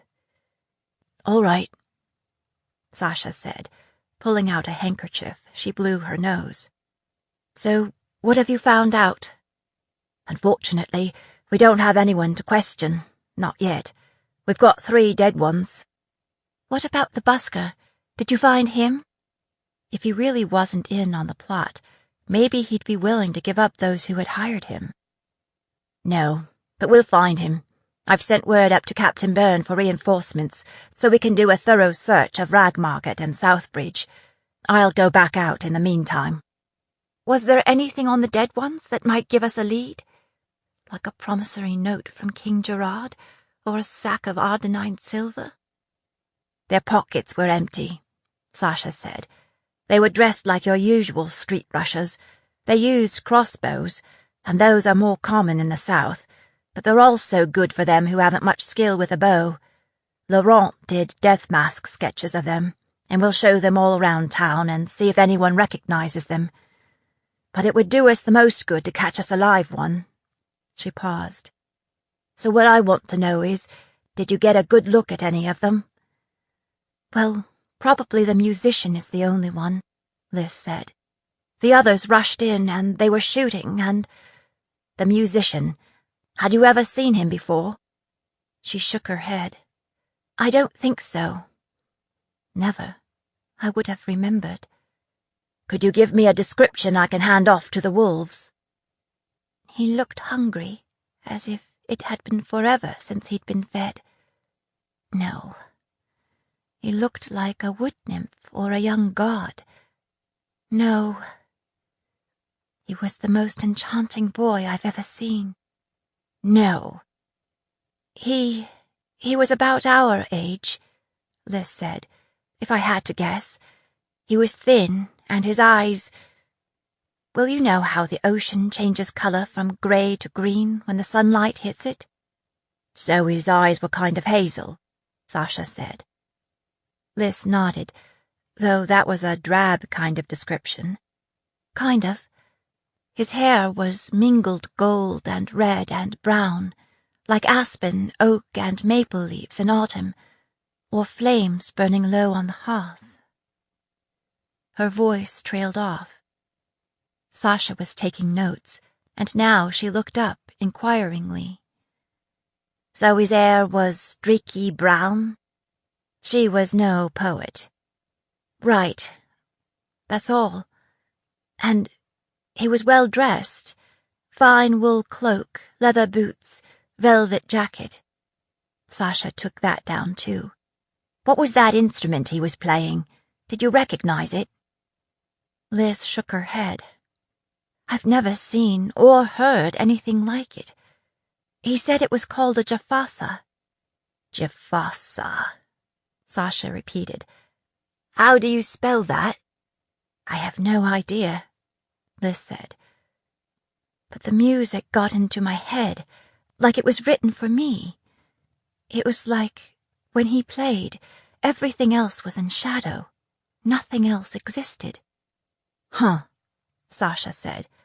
He sounds like fairy folk to me. You know how they're always luring people into trouble. Except I don't believe in fairy folk, Liz thought. Looking back, I wonder if the instrument was some kind of flashcraft. Maybe the magic was in it, and not in the busker. Maybe, Sasha said. Well, that's a start. If you could draw a sketch of it, maybe we can make copies and show it around, and see if anyone knows of a musician that plays an instrument like that. It may take time, but we'll find him. Sasha, Liz said. I couldn't help thinking that he didn't know there was to be an attack. It was as if he was as surprised as I was. Sasha raised a skeptical eyebrow. Just his bad luck, huh? That he happened to be the one to lure you into an alley? Ty had returned and was standing, shifting impatiently. Do you have your answers, Your Highness? I'd really like to get you back to the palace, so you can get some rest. There's still wolves out looking, but I don't think there'll be more news tonight, Sasha said. All right, Liz said. I am tired. Just then, one of the grey wolves approached them, holding up a fistful of battered flowers. I was told that you dropped these, Your Highness. Again, the sight of the flowers struck a chord of memory. The busker gave them to me. You took flowers from him? Sasha stared at her. Look, I'm not stupid, Liz said, her temperature rising. There was something about that music that... She trailed off. Hold on, Ty said, stepping between Liz and the flowers. I want to take a look at those. Taking hold of his amulet, he fingered them, then spoke some spell work over them. Finally, he looked up and said, a little sheepishly, They're just flowers, I guess. Nothing special about them. But there was. There was something about this mix of flowers, something Liz should be remembering. He must have bought them here in the city, Sasha said. We'll see if anyone remembers someone buying flowers like these. Liz extended her hand, and touched one of the foxflowers, sending petals spiraling to the floor. That was when the pieces fell into place. "Hanalea's bones!" she cried, shrinking back, beating down hysteria. The busker was guilty. He was as guilty as he could be, the silver-tongued bastard. And so was King Gerard. "Your Highness?" Ty looked perplexed. "Is there something—" "Those flowers," Liz said, her voice hoarse. "They're the same as the ones my father bought on the day he was murdered." 17. Final Act. Brian's gig went south so fast that he didn't have time to think. All of a sudden, bolts were flying fast and furious, while his leaf-muddled mind tried to process. The next thing he knew, he'd knocked the girlie flat and was trying to cover both of them with his jafasa until somebody picked him up and flung him aside. He hit the cobblestones hard, and he lay there, stunned for a moment, till he'd got his breath back. He saw that the arbalists had focused on a low stone wall the girlie had taken shelter behind in the park. But there were rushers coming up from the riverside, too. He watched as the girlie whacked one of them with her instrument case. Then the rusher was on her, and she went down underneath, and Brian knew how that would end if he didn't intervene. He took one step, then saw a gang of bluejackets swarming toward them, and realized he'd be in for hard questioning if he was caught. It seemed like a good time to shove off. It was probably too late to save her anyway. He scooped up his bag and his splintered jafasa and took off running, zigzagging through the narrow streets, less concerned about where he was going than where he was coming from. It didn't help that he was in a strange city, a really strange city, as it had turned out. He heard boots crunching through the snow behind him and knew he hadn't gotten away clean. He dug deep to put on speed, running blind, hoping he didn't meet up with a dead end. Dead end, ha! But the joke wasn't all that funny. He didn't know how long he'd been running when he realized he no longer heard the sounds of pursuit behind him. He slowed to a brisk walk, shaking the snow from his hair and brushing it from his fine coat, unable to quite believe that he'd gotten away. They'd still be looking for him, though, and he needed to get back to the crib before they found him again. Unfortunately, he was on the wrong side of the river, so he had to get back to the bridge. Using the cathedral spire as a landmark, he worked his way back toward the site of the concert. But it was no good. The market was boiling with bluejackets on both sides of the river. He could see another bridge farther north along the river, so he headed that way. He had to try to get across before the bluejackets spread their nets wider. When he reached the bridge, he paused in the shadow of a building to scan the area. Seeing nothing alarming, he crossed the promenade along the river and turned onto the bridge. He was halfway across when he saw someone step onto the bridge at the far end and walk toward him purposefully. His familiar, angular shape set Brian's heart to hammering. It was Darian. Brian backwalked a few steps, turned, and all but ran into another rusher charging him from behind, his blade glittering in the light from a street lamp. Brian bent double, hitting him low and bowling him over like a kingpin. Brian took off running, back the way he came.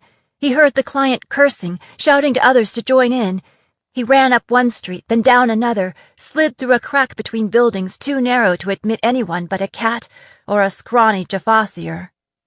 He stood there, gasping, and listened to the herd of pursuers go by. Somehow, he knew there would be a rear guard, and there was. The cloaked figure of Darian stalked by, turning his head right and left, as if he could sniff out his prey. Brian reached up and fingered the mage mark on the back of his neck, and prayed to whatever gods might listen to a tarnished soul like him. Maybe the gods were listening, or maybe he'd already endured his share of bad luck. All that mattered was that the client passed him by. Hours later, Brian found a hidey-hole in a stable a few blocks away from the river.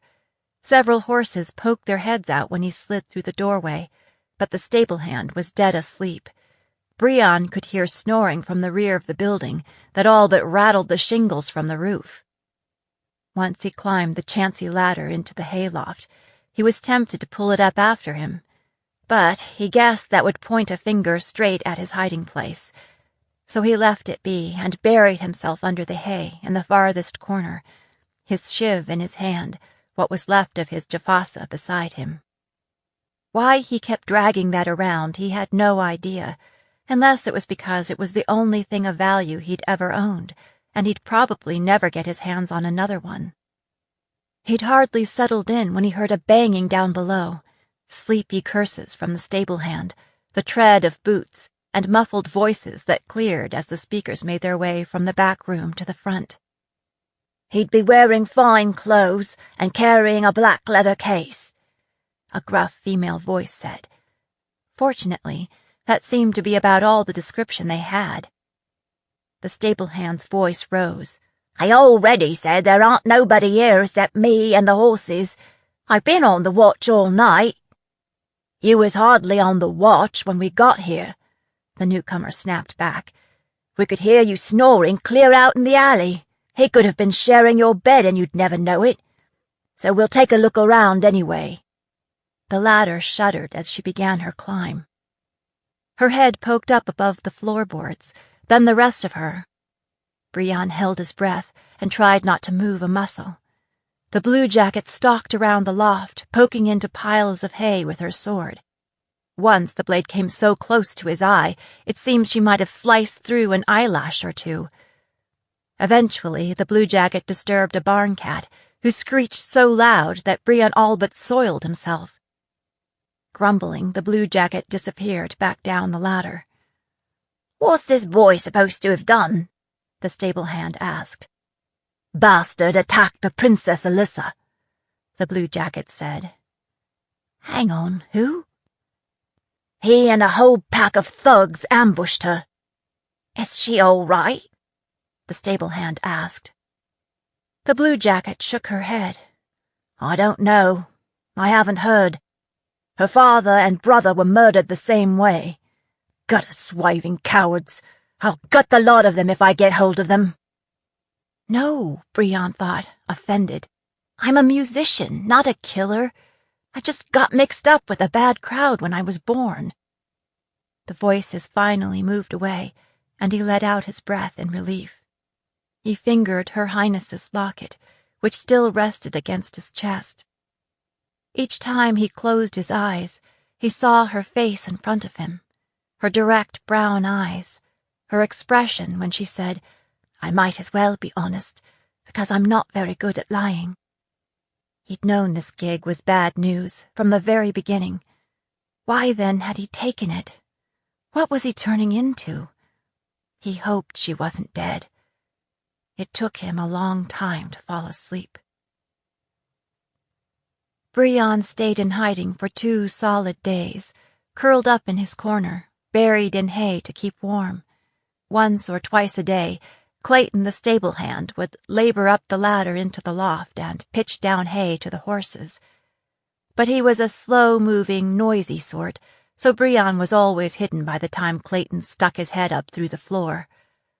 Brion had to stay still while people were coming and going from the stable, so nobody would hear him moving around overhead. After most of a day spent in one spot, he was so stiff he could barely move.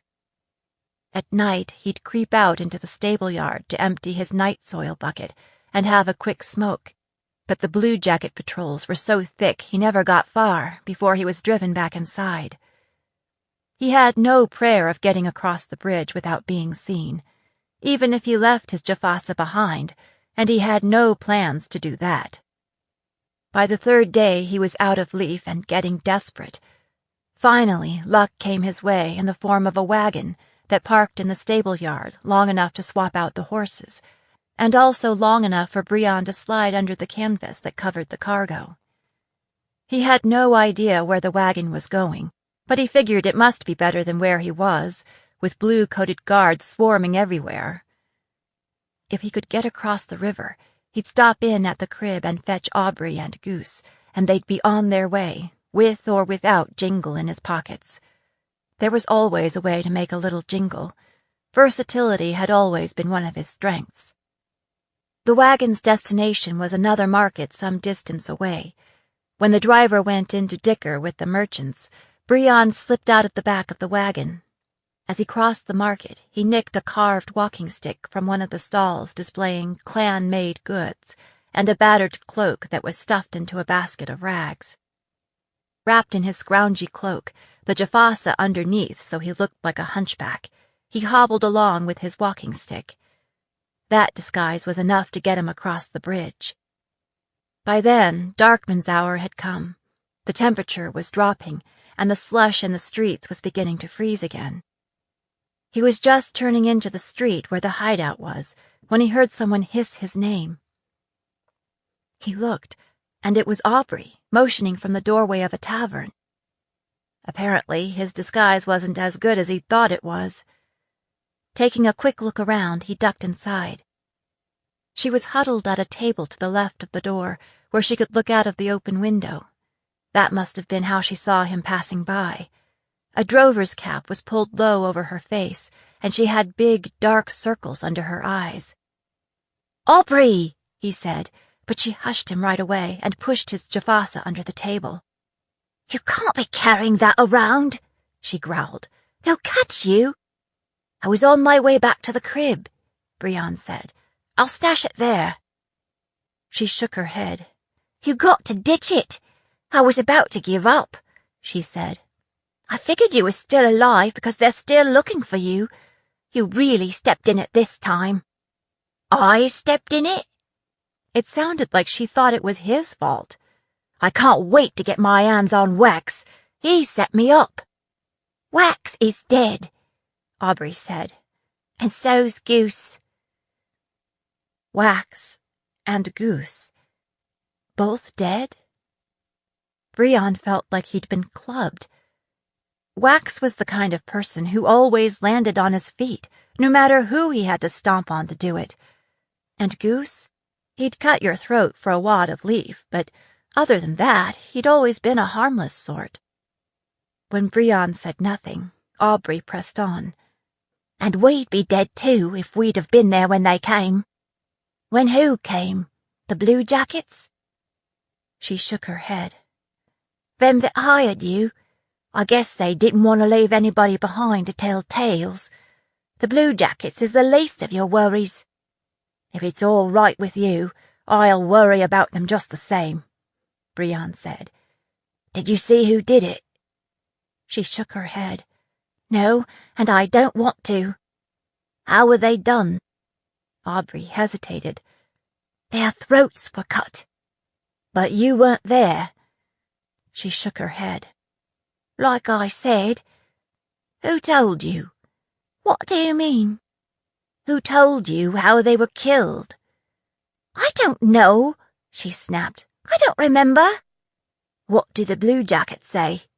"I couldn't very well go ask them," Aubrey said. "Anyway, they might not know yet. All I keep hearing about is that Blue Blood you sung to." "Is she dead too?" Aubrey nodded. "That's the word on the street anyway." Guilt welled up inside him. Regret for the part he'd played in the murder of the brown-eyed girlie. Her Highness, who wasn't very good at lying. "Are the bodies still there?" "What bodies?" she growled. Brion could tell she was rattled, because she was so prickly. "Goose and Wax." "Probably. Why are you being like this?" "Why are you being like this?" "I want to know," Brion said. "I'm going to go check it out." "Look, you can't go anywhere near there. I wouldn't be here now, except I was waiting for you. It hasn't been easy staying alive this long. I don't want to ruin it now." She gripped his arm. "Come on, Bree. Let's get out of this town. Let's go back to Boston Bay, like we said we would. We can start over." Suspicion flickered through Brion. Aubrey had wanted to leave without Goose and Wax, and now she was telling him that they had no choice. Maybe they weren't dead after all. Or maybe she'd been the one that... No, this was Aubrey. You wouldn't trust Aubrey with your purse, but she wasn't a killer. Either way, he needed to know. You stay here. I'll go myself. When I come back, we'll leave. Don't go, Aubrey said, then added in a rush.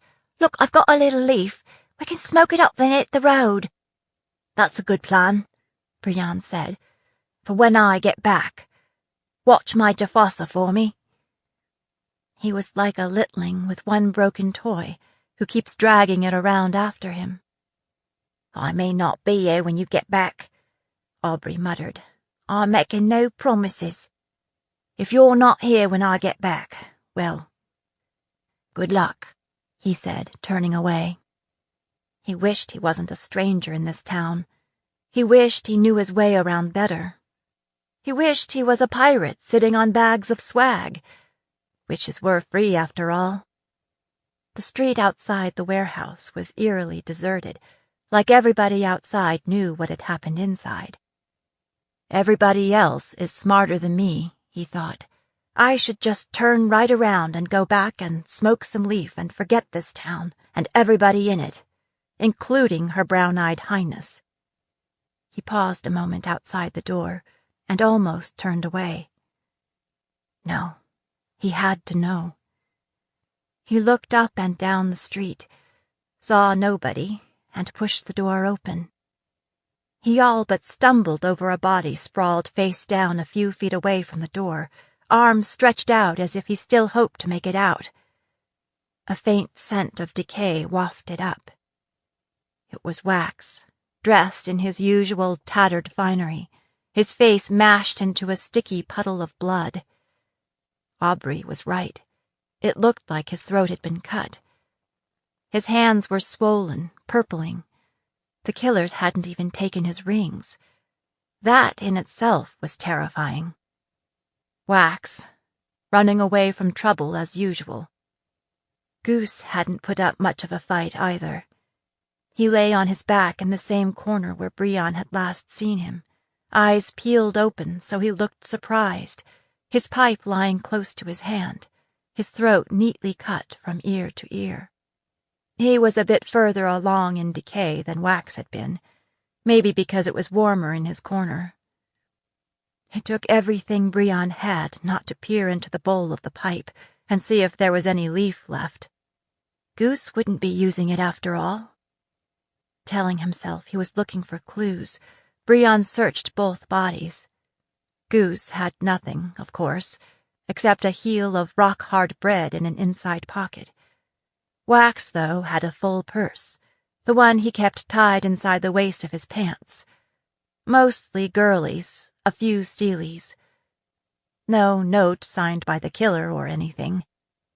The fact that the purse was still there signified, 1, it wasn't a robbery, and 2, nobody else had come in and found the bodies. Brianne tucked the purse away. They had traveling money after all. He searched the rest of the crib, but found nothing telltale. With that, he returned to Goose, thinking he should do something to send him on his way. What was Goose's actual name? Dylan, maybe? It seemed wrong to call him Goose at a time like this. Brianne tried 3 times to close Dylan's eyes, but it was a no-go. It was like they were glued open. Finally, his own eyes watering, he pulled the threadbare blanket up over Dylan's face. Then he tried to put the pipe back in his hand, but it just kept falling out. Finally, he set it on top of Dylan's chest. At least he died doing what he enjoyed, Brianne thought. The longer he stayed, the edgier he got. It was time to go. He was 3 steps from the door when he heard somebody fumbling with the latch. In an instant panic, Brianne looked for a place to hide. Then he realized that no matter where he hid, if they searched the place, they'd find him. In the end, he flattened himself against the wall next to the door, hoping whoever it was would walk past him without noticing. When the door banged open, he ended up behind it. It was 4 rushers, all muffled up in coats, all bigger than Brianne. Darian says we gotta search this place and make sure there's no loose ends to tie us to this thing, one of them was saying. He should have told us up front what the job was, another one whined. I don't need this kind of trouble. I can't make a move without running into a swiving bluejacket. Which is exactly why we need to check this place out, Rusher number 1 said. When these ones begin to stink, they'll be found. Their attention immediately fastened on Wax. Brion couldn't help wishing he'd dragged the body farther from the door. You two, search this one, number 1 said, nudging Wax with his foot. You, come with me. Darian said there was another one in the corner. Then we'll sweep the place and be out of here. When the other 2 left to have at Dylan, the remaining ones knelt next to Wax. I don't know why this is our job, number 3 whined. We didn't do him. We should be out hunting that scrawny street rat of a busker. You want to tell Darian you refuse? I don't. Matter of fact, I'm clearing out of this town. Who's to say he won't do us like he done them? Brion edged forward so he could peek around the door. They were patting Wax down. Brion knew he should leave, but still he stayed, hoping he might hear something that would tell him who'd done this thing and who'd given the orders. And if you do find out, what are you going to do about it? Hit him with your Jafasa? Sing him to death? Send a note to the guard? He was just so damn tired of working so hard not to think about things. Hey, this one's got rings on, number 3 said. He began trying to wrestle the rings from Wax's swollen fingers. Stop that, number 4 said, looking toward where the other 2 were searching Dylan. Darian don't need to know, number 3 whispered. Keep your mouth shut and I'll share 'em with you. Leaving off tugging at the rings, he pulled out his knife. No, Brion didn't want to see this, and then have to try and forget it. In a heartbeat, he'd cleared the door and was back on the street, running for his life. Behind him, he heard shouting, but he neither slowed down nor turned around until he burst through the tavern doorway. Once inside, he peered out around the doorframe, but he'd apparently lost them. To his mild surprise, Aubrey was still there. Her head jerked up at his noisy entrance, and then she smiled in relief. I told you I'd be back, he said, dropping into a chair and trying to catch his breath. Aubrey looked toward the door, maybe wondering what kind of demon was chasing him, then back at Brion. Well, did you learn anything?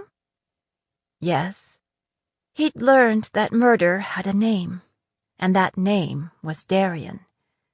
Brion wasn't all that sentimental about Wax, but Goose deserved better, and so did the brown-eyed princess. I'm a lover, not a fighter, Wax liked to say, and Brion had always followed the same philosophy. But just now he wasn't sure what he would do if he met up with Darian. Best to avoid that meet-up. He said. I learned that we'd be better off in Baston Bay. 18. Council of War. 2 days after the concert, Liz crossed the parade grounds, heading for the barracks. The barracks yard was all but deserted. Normal people were already celebrating the holiday, but Liz had scheduled a drill for her salvo in late afternoon. She ought to cancel it. Her soldiers had fought hard all summer. They deserved a rest. Anyway, what good would an extra drill do? It wouldn't prevent attacks like the one at Southbridge. It had left her more angry than frightened, and grieving and guilty over the 2 that they'd lost. Maybe she'd be better off crossing the border on her own. Just one gray wolf with a longbow, a sword, and a thirst for vengeance. She'd keep ranging south, taking lesser prey along the way, until she found the King of Arden, and then she would show him what it was like to be hunted. There hadn't been much progress in finding those responsible for the attack, though all of Southbridge and Ragmarket were on the watch. In addition to swarms of bluejackets, they'd found no trace of the busker. It was as if the earth had swallowed him up. Nobody'd seen him busking around Ragmarket before, so he was either new to town or new to busking. Although Liz had made a detailed drawing of the Jafasa, nobody had seen one before, and none of the luthiers in the high street had seen one come in for repair. Shadow had pursued the theory that it might have been flashcraft, but had had no luck. As far as they knew, all flashcraft originated with the upland clans, but none of Shadow's contacts had seen an instrument like that, or heard of one being used in that way. Speaker Jemson had found a scholar at the cathedral temple that was an expert on musical instruments through history. He thought the drawing resembled the Jafasii, a type of traditional musical instrument from Carthus. Perhaps it had been brought here by a Carthian pirate. If the busker's smart, Liz thought, he'll have dumped it by now. He had left a bit of a trail in the markets, at least up until the attack. One of the temple dedicates, Samuel Bannock, recalled that a boy who fit the busker's description showed up at the food ministry the morning of the concert. He was dressed shabbily and looked and smelled like he hadn't had a bath in a month. Samuel had mentioned the concert to the boy. Now Bannock was worried that he'd somehow contributed to the attack, especially because one of the guards at the temple door had seen a well-dressed boy with an instrument case come into the sanctuary during the performance. One of the librarians recalled that that same boy had come into the library the afternoon of the concert. He'd asked for books about sailing ships. All through the interviews and debriefings, Liz studied faces and body language, transcripts and reports, alert for the scent of treachery. Someone in the city was collaborating with Arden. Else, how would the busker have known what flowers to buy? How would he have known she'd be walking in the street after the concert? True, her concert appearance had been promoted all over the city. The rushers could have waited outside and followed her to Rag Market. But her instincts told her that she'd been set up by someone here at court. Could that treachery go back 5 years? Could it go all the way back to Hannah? Sasha and Captain Byrne kept her up to date on new findings, but Liz wasn't holding her breath, waiting for an arrest. It would be just like before. Captain Byrne and his wolves would question everyone and scour the queendom, chasing leads into dead ends as the trail grew colder. And then the wait for the next attack would begin. When Liz walked into the duty room, she was surprised to find Hadley standing in front of the map of the realms on the wall, hands clasped behind her back, studying it. On a table against the wall, food and drink were laid out. There were bread and cheese and sausage and cakes, along with 2 promising-looking kegs. That was rare. Unclaimed food never remained unclaimed for very long. Hadley, what are you doing here? Liz waved a hand, taking in the food. What's all this? There's a meeting, Hadley said. A meeting? Here? We thought that it would make it more convenient for you. Liz racked her brain, trying to remember if there had been a meeting scheduled that she had forgotten, and came up with nothing. You're welcome to use the duty room if you want, she said, but I'm supposed to meet with my salvo in half an hour. They know about it, Hadley said. If they know about it, then why didn't I? Liz thought irritably. Right at that moment, Sasha walked in, brushing off snow. I'm here for the meeting, she said, pulling off her gloves and warming her hands by the stove. It's sure cold around here. I wish we could go someplace warmer. Then it was Shadow, and Juliana, and Finn, followed by Liz's lieutenants, Mason, Littlefield, and the newly promoted Demeter Farrow, Ruby Greenholt, another member of her guard, and Ty Griffin. I think we're all here, Finn said, looking around the room. It's not my birthday, Liz said. So what's going on? We want to plan a wake for Staunton and Carew, Sasha said. Oh, Liz said, thinking that hardly required an emergency meeting. That's a great idea. Just let me know when it is, and if you're taking up a collection, We need your help, Hadley said. We're hoping you can find us the right place, and help us get the supplies we need. Because you have so much experience at planning this kind of event," Sasha said. Liz was lost. "You know I'm glad to help you out in any way I can, but when it comes to parties, We're having this party south of the border," Shadow said, with no trace of humor at all. "We want to bring the war to Arden, and we think you know how." Liz looked from person to person. Their smiles had dropped away, leaving them looking fierce, determined, and absolutely serious. Liz cleared her throat and blotted at her eyes. "I appreciate the gesture," she said. "I really do. It means a lot coming from all of you." "This is not a gesture," Littlefield said. "This is real. And if we die in the attempt—" He shrugged his shoulders. "That's just it," Liz said. "I don't want you to die in the attempt.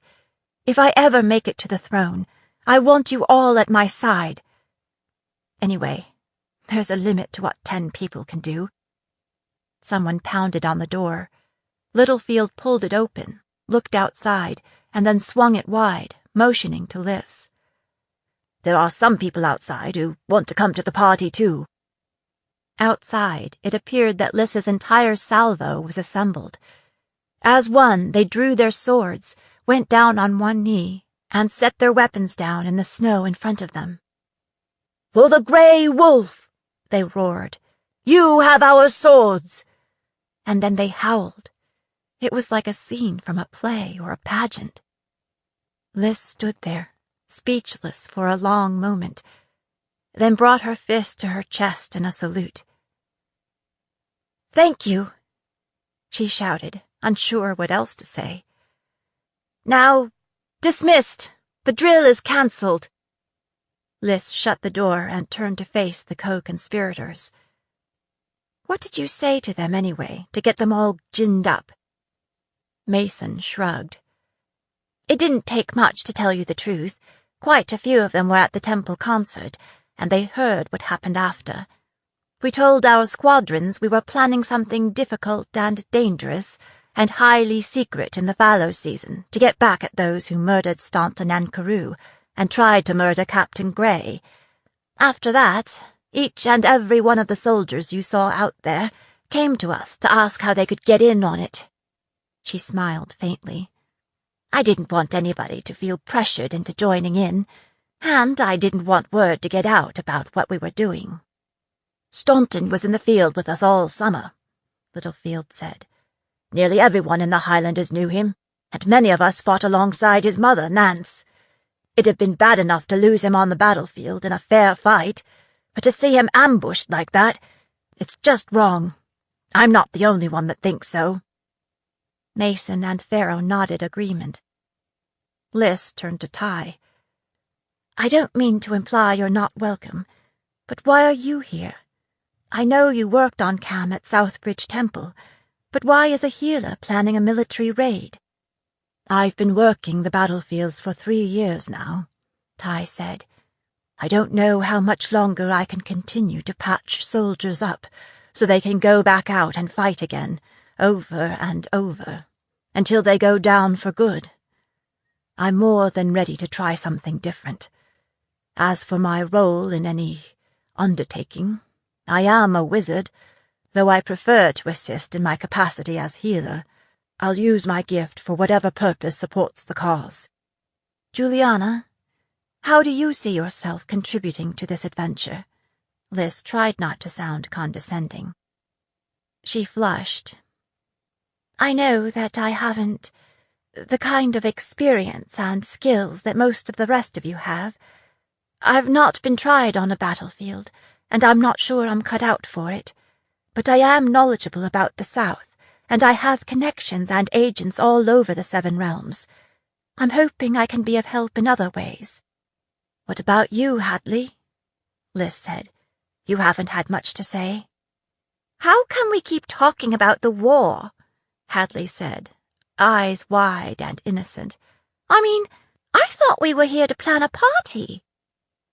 This was the most motley group of would-be warriors that Liz had ever seen.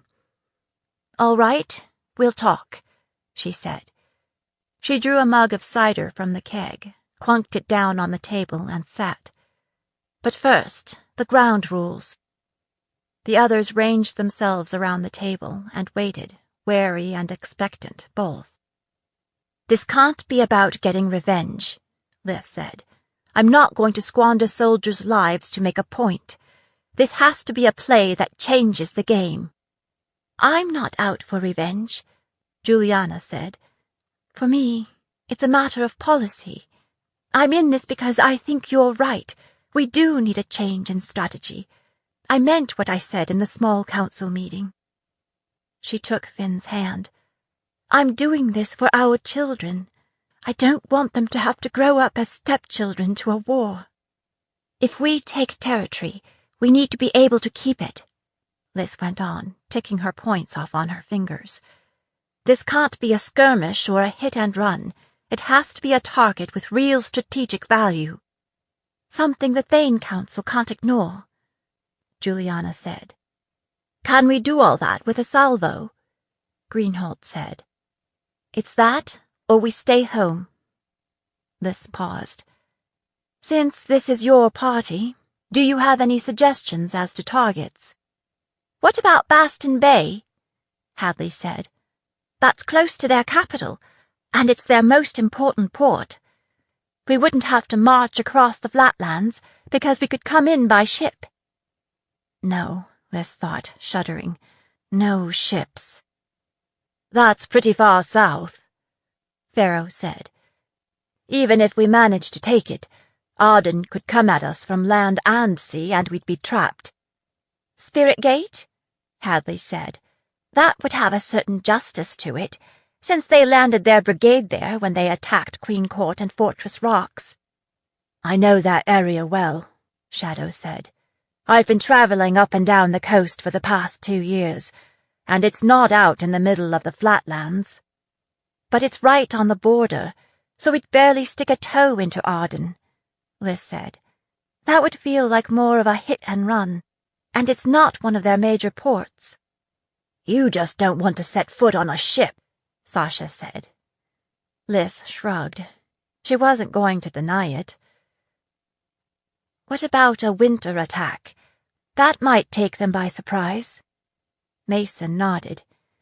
"It would be unexpected," she said.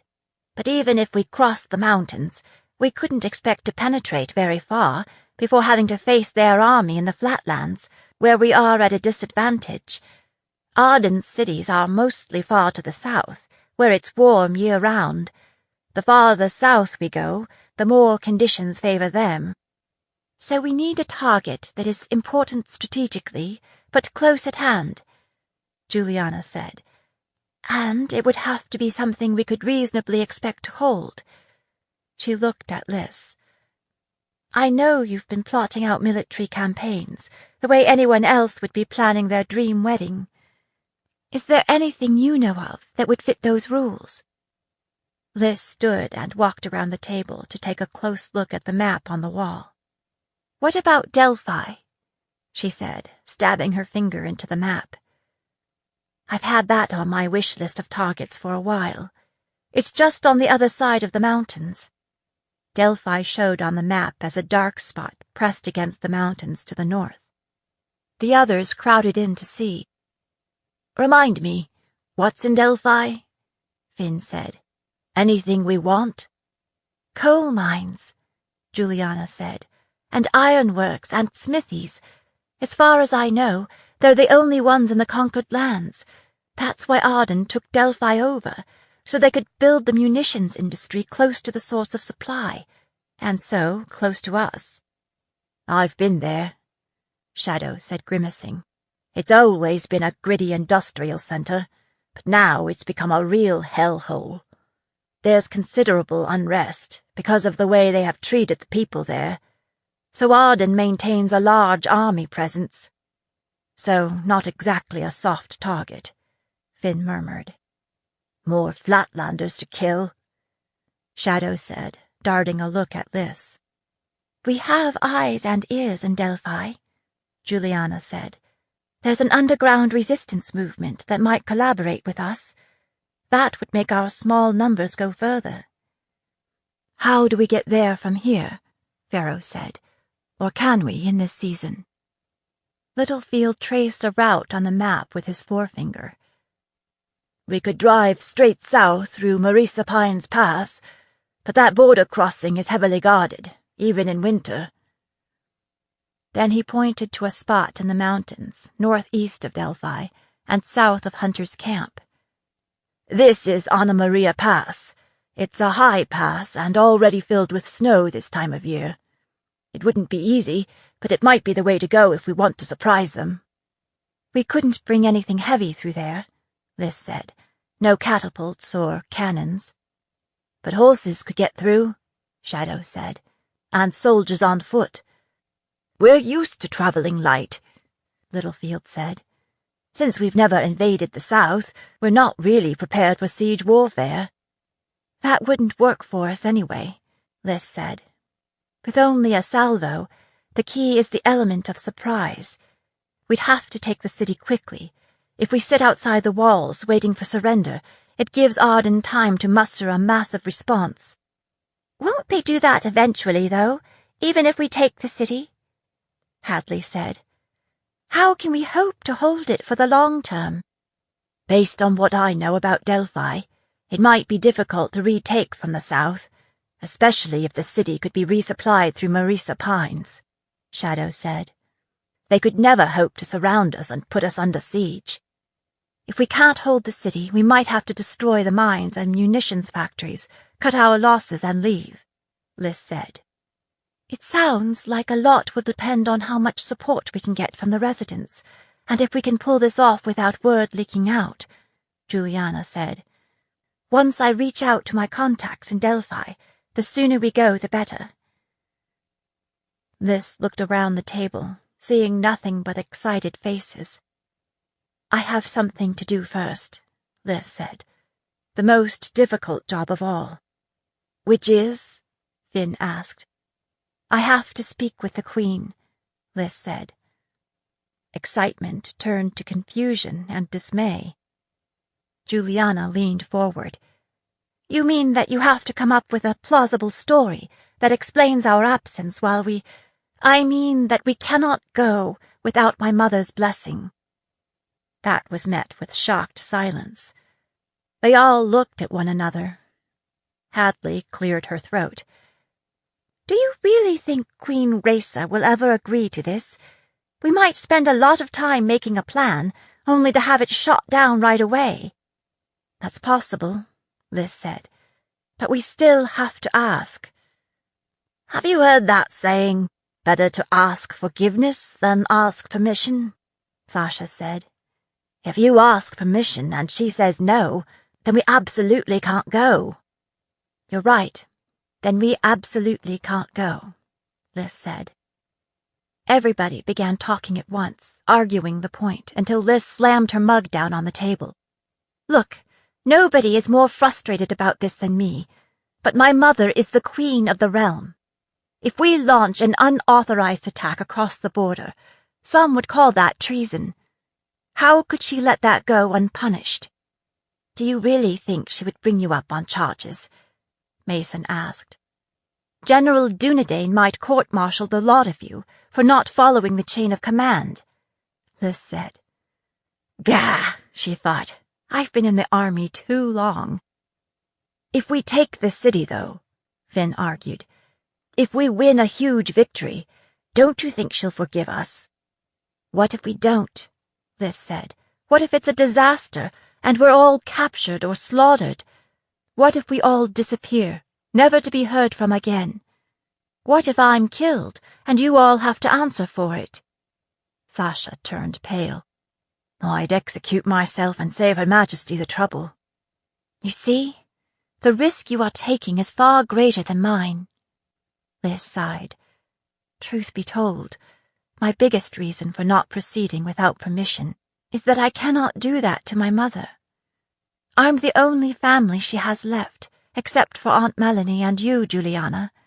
If I were to be taken prisoner by Gerard Montaigne, her position would be untenable.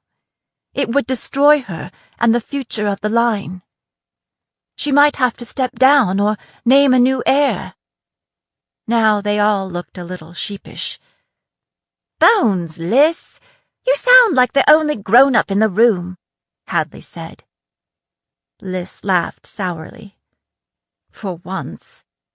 Everything you've said suggests that we shouldn't go ahead with this," Ty said. "Or that, if we do, you should stay at home." "That's not what I meant," Liz said. "I absolutely think we should go ahead with this, and it would break my heart to stay behind. I've been dreaming of taking the war to Arden since my father and brother died, but I think my mother deserves the right to say no." "Do you think she'll want to take it to the small council?" Juliana said. "They won't meet until after the holiday, and we both know what kind of reception you got the last time." Liz shook her head. "I don't want to take it to small council. I want my mother to make the decision. I think the fewer people that know about this, the better." She didn't want to say aloud what she suspected, that someone in the city was passing information to Arden. "All right," Finn said, rubbing the back of his neck. "What do we do now? Just wait until we hear back from you?" "I intend to speak with her right away," Liz said. "Meanwhile, we'll need some information from our allies in Delphi to assess whether this whole thing is feasible." She paused. "Solstice is 3 weeks away. Do you think we could be ready by then?" "You're thinking of attacking Delphi on Solstice?" Sasha stared at Liz. "I'd like to ruin King Gerard's holiday," Liz said. "I can't think of a better way to celebrate the return of the light." 19. In the Garden of Queens. The Queen wasn't in any of her usual haunts when Liz went looking for her the next day. Not in her small parlor, or her large parlor, or her library, or her audience chamber. Her pony was in the barn, so she hadn't ridden out into the town. General Dunedain hadn't seen her, and she wasn't practicing her sticking on the parade grounds. Her appointment secretary said there was nothing on the books. When Liz went to her mother's bedchamber, the doors stood open, and the wolves outside said they hadn't seen her.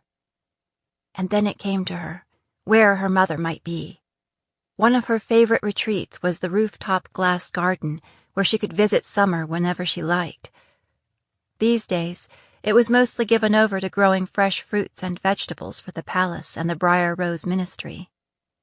"I think I know where she is," Liz told the bluejacket on duty. "I'll just cut through here." Liz walked through the sitting room into her mother's bedchamber. She went straight to the closet against the back wall, pushed clothing and shoes aside, and slipped through the secret door in the back panel. A door built by her ancestor, Queen Hanalea, so she could meet her lover, Alger Waterloo, on the sly. Beyond the door lay a small round chamber, centered on an iron spiral staircase that led to the roof. When they were little, Liz, Adrian, and Sasha had used the stairs as a playground, sneaking in and out, playing hare and hounds, and later pretending to be soldiers creeping up on Arden's court castle. They'd quit playing war games when they went to war for real. Liz began to climb. It was definitely closer quarters for her now, with her long legs, than it had been when she was little. There was lots of dust and spiderwebs, as if her mother hadn't been using it much either. All the way up, Liz practiced what she would say, the arguments she would make. What does my mother want? To keep the queendom safe. She just had to convince the Queen that this was the way to do it. The staircase led to a hatch in the floor of a small chapel in the garden. Liz pushed it up and out of the way, then pulled herself up and over onto the marble floor. That was easier now that she was taller.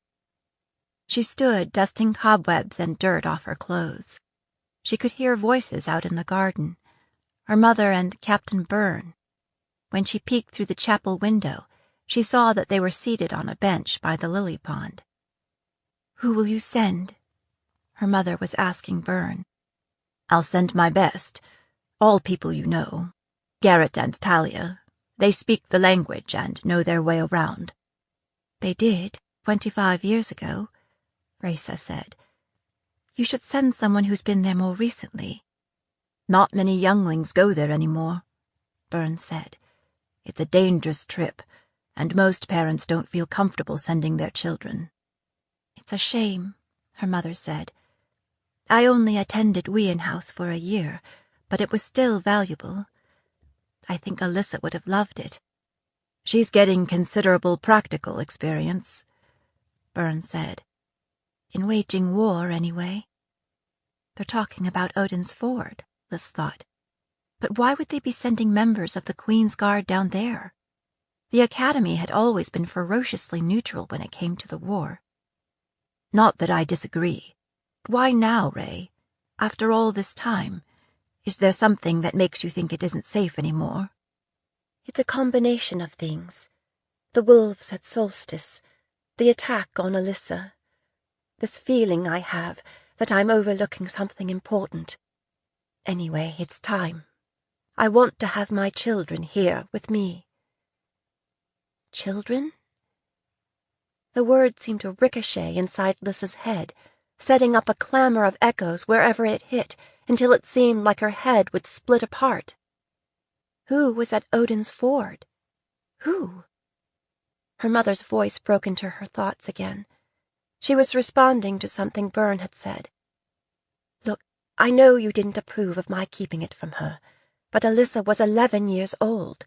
It was too big a secret for a child to keep, yet so very important that it be kept. We all thought he was dead, remember? We'd held the funerals. We'd already dealt with our grief. And then to hear from Bogart out of the blue. I doubted the truth of it. I thought it might be one more ploy from Montaigne, one more attempt to break my heart. We didn't know for sure that he was alive and safe until Lila reported back." "The princess was 11 then, but she's almost 16 now. You weren't much older than that when you became queen." "Alyssa is different," her mother said. "She's more headstrong and impulsive than I ever was." "You really think so?" Liz could hear the skepticism in the captain's voice. She didn't trust me, Liz thought, her cheeks burning. Maybe I'm just headstrong about different things. She would have insisted on marching straight to Odin's Ford and bringing him home. "No doubt," Byrne said. "Will you tell her now?" The Queen considered this. It seems too much like tempting the fates to tell her now, before he's home safe. Adrian was alive, and he was at Odin's Ford. And no one had told her these 4 long years, because they thought she would do something stupid. With that, the clamor in her brain was replaced by a cold and deadly silence. The hinges on the chapel door screeched like a demon as she pushed it open.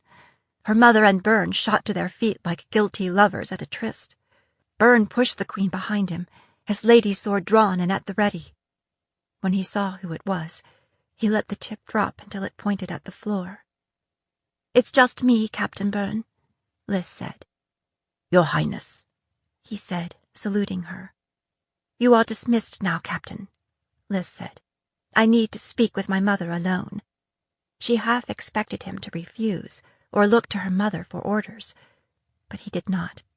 Instead, he returned his sword to its scabbard, saluted her again, and said, "I'll be outside." When Byrne was gone, they stood looking at each other, Queen and Princess Air, mother and daughter, dark and light, small and tall. "I suppose you heard all that," her mother said, chewing on her lower lip. "Most of it, I think," Liz said. "Enough?" "Ah." She gestured toward the bench. "Would you like to sit down, Alyssa?" "I'll stand. I might want to do something headstrong, like impulsively rush from the room and announce Adrian's whereabouts from the tower." "I deserve that, I suppose," her mother said with a sigh. "Yes, you do. And you deserve an apology." I would prefer an explanation. Cold, deadly, numb. I'll sit down, then. The Queen sat down on the edge of the bench, as if she too might need to spring into action.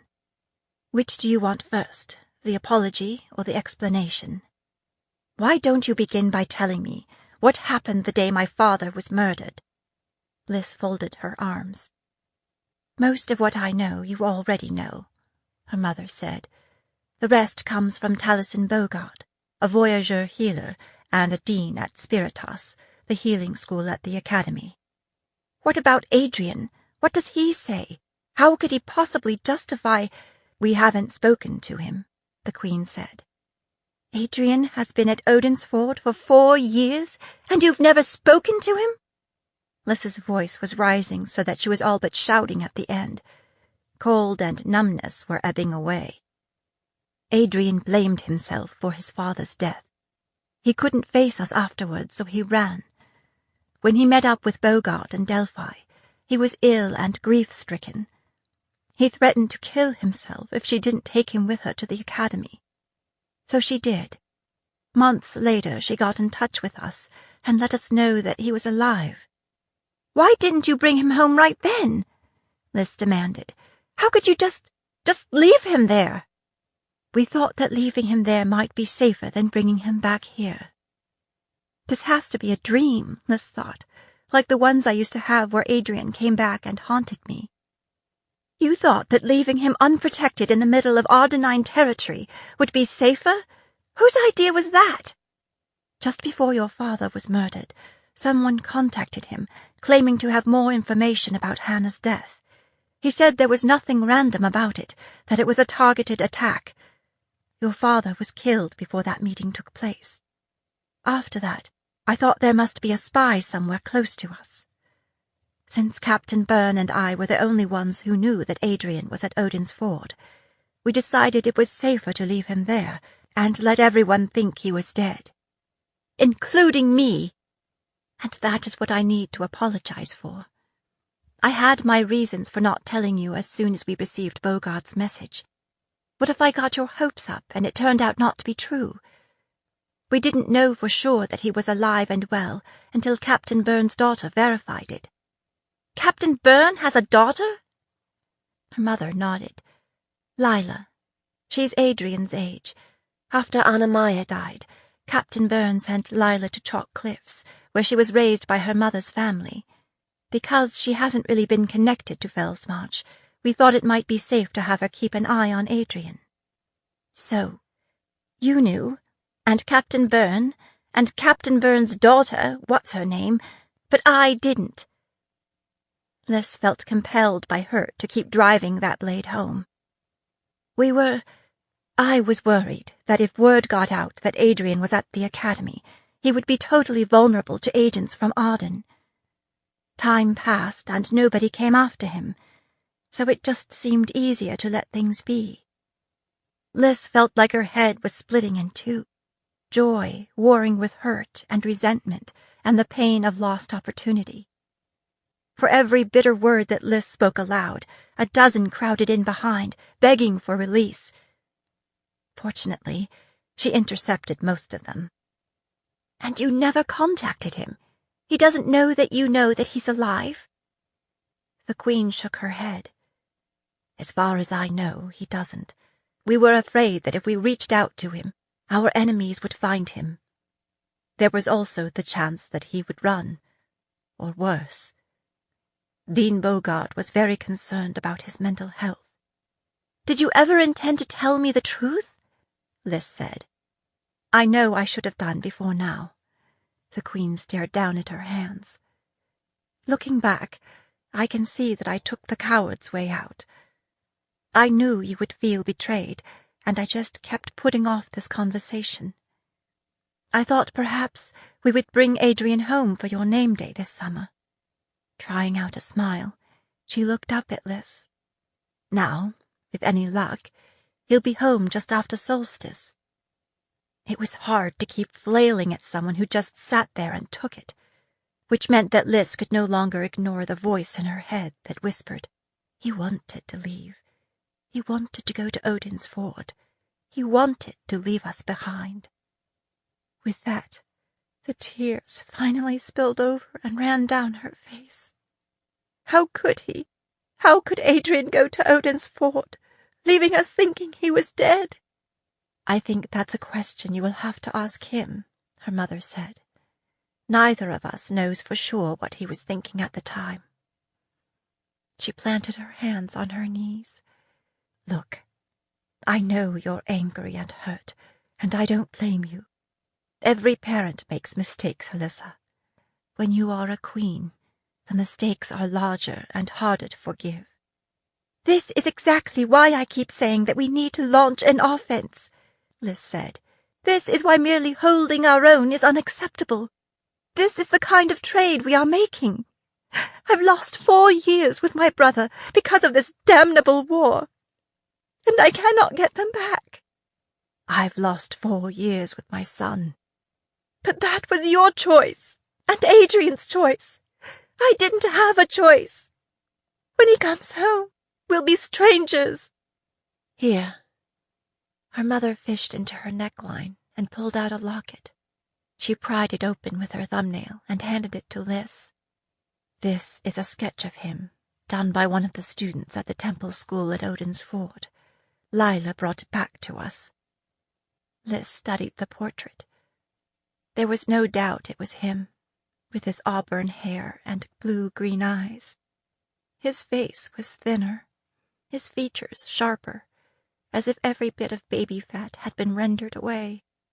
His eyes were shadowed with painful history. He wasn't smiling. Liz blotted away tears. He looks sad, she whispered, her voice catching. Her mother's nose was pinked up the way it always was when she was close to crying. You can keep that, she said, clearing her throat. I've had a year to memorize it. Don't let your resentment ruin the joy of hearing this news, Liz told herself. Adrian was alive, and he was coming home. Whatever had happened, they'd talk through it. She would find a way to forgive him. I want to go to Odin's Ford, Liz thought, gripping the locket in her fist so that it cut into her skin. I want to go bring Adrian back home. And that's exactly what my mother was afraid of. Liz turned away, leaning on the railing around the lily pond, watching the shadows of fishes under the surface. Alyssa, her mother said, I am so very proud of you. You have a raw honesty and courage that I cannot match. Like your father, you have the common touch. Like your grandfather, you are a natural warrior. Soldiers want to follow you. Our enemies look into your eyes, and they see their own defeat. She paused. We are different, you and I. But sometimes, when our future looks darkest, we are given the queen we need. Liz swung around to face her mother. Do you really mean that? Her mother nodded. I do. Then prove it. How? If I cannot go to Odin's Ford, then I'm going to Delphi, Liz said. I have a team, I have an army, and I have a plan. The queen extended her hand.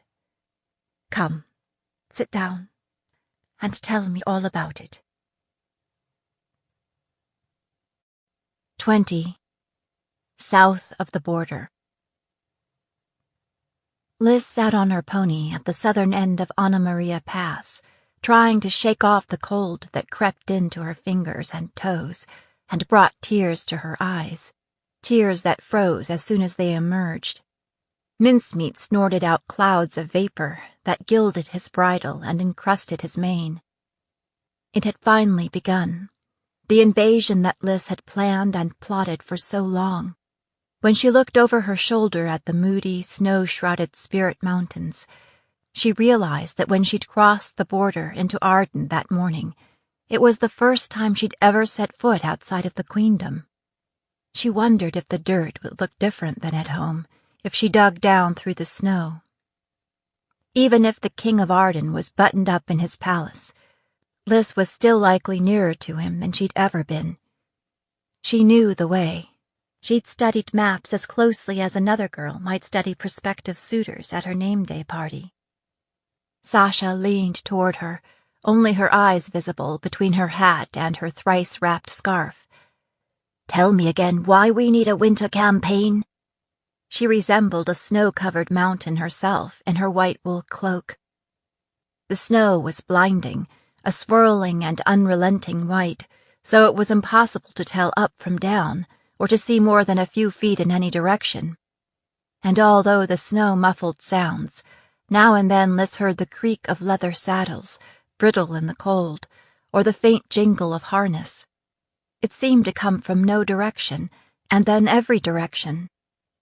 Then the gray shadows would appear, always from the north, moving through the storm like wolves on the hunt, which they were.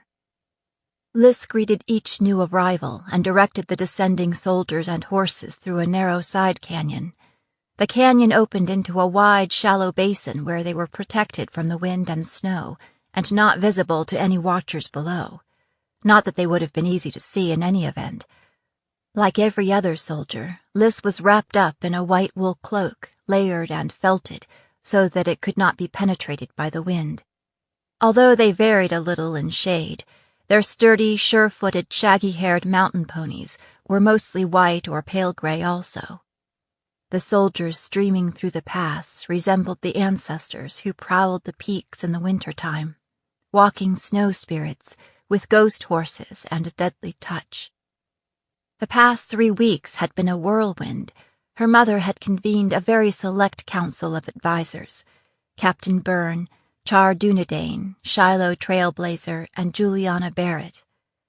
They'd pored over the maps, diagrams, and sketches Liz provided. By the week before solstice, Liz had not just 1 salvo, she had 3, all under her command. She had a dozen Demon Eye warriors, led by Trailblazer. Ty Griffin was in charge of the medical service.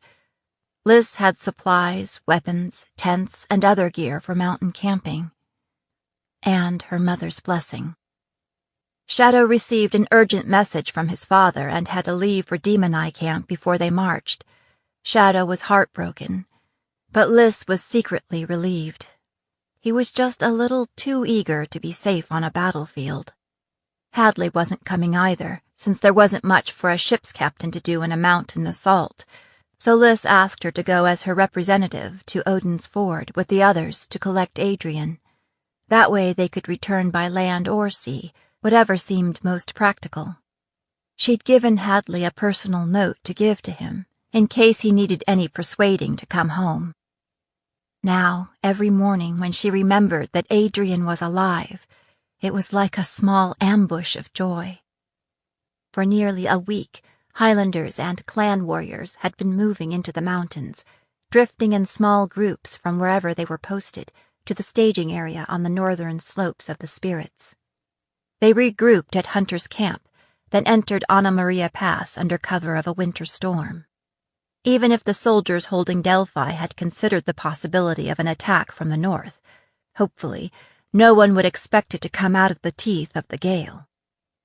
They descended through Anna Maria Pass single file, linked together with a thick rope. The rope had been the key to keeping them all together. Any soldier who let go and stepped a few feet away might never find a way back. Since there was no way to move wagons through the pass, each soldier, including Liz, carried a tent, a bedroll, weapons, and several days' worth of food. Some led strings of pack horses with additional weaponry and supplies. They wouldn't be here long. Liz had no intention of their spending any precious time bivouacked in the high valley, eating up their meager food supply. The scouts had been out to the south for weeks, and the Demon Eye had been on the hunt for days, clearing the enemy between the pass and their target. Liz fingered her belt dagger, the one her mother had given her on the day she left for Delphi. It was clan work, the hilt an image of the first Queen Hanalea with her flowing hair. "Captain Byrne's father gave this to me when I wasn't much older than you," she'd said. "It has served me well. Stay safe, and come back to me with a victory." She paused, as if distracted by the wolves she alone could see. Then gripped Lys's shoulders and repeated, "Come back to me, Alyssa." Lys looked to the south, to the flatlands beyond the mountains. Could Montaigne feel her bloodlust through the umbilicus of the road between them? It would be a sweet justice to kill Montaigne with her mother's dagger. A girl's got to have dreams, after all. But a girl's got to stay alive, because Adrian was coming home. The crunch of hooves on snow and a rippling of blue shadow under the icy trees broke into her thoughts. Sasha's sword sang as it left its scabbard. Lys had her bow up and the arrow knocked before she got a good look at the intruder. A horse and rider detached itself from the forest and moved into the clearing. It was Quill Bosley. He commanded a squadron in one of the added salvos. Unfortunately, it seemed that every time she turned around, he was there. Dropping his reins, Bosley raised both hands. "Last I heard, Your Highness, we were on the same side." "Which is why I'd hate to have your untimely death on my conscience," Lys snapped, rattled by the close call. "What do you want?" "The Lady Barrett asked me to tell you that her contacts from the local resistance are here," Bosley said. "She wonders if it would be convenient to come down to the command tent for a meeting." "Thank you, Lieutenant," Lys said. Nodding to Sasha, she put her heels to Mincemeat's sides, and the two of them trotted off after the last of the straggling soldiers. The valley was already carpeted with white tents, some of them now half buried in snow, so they were at least well insulated.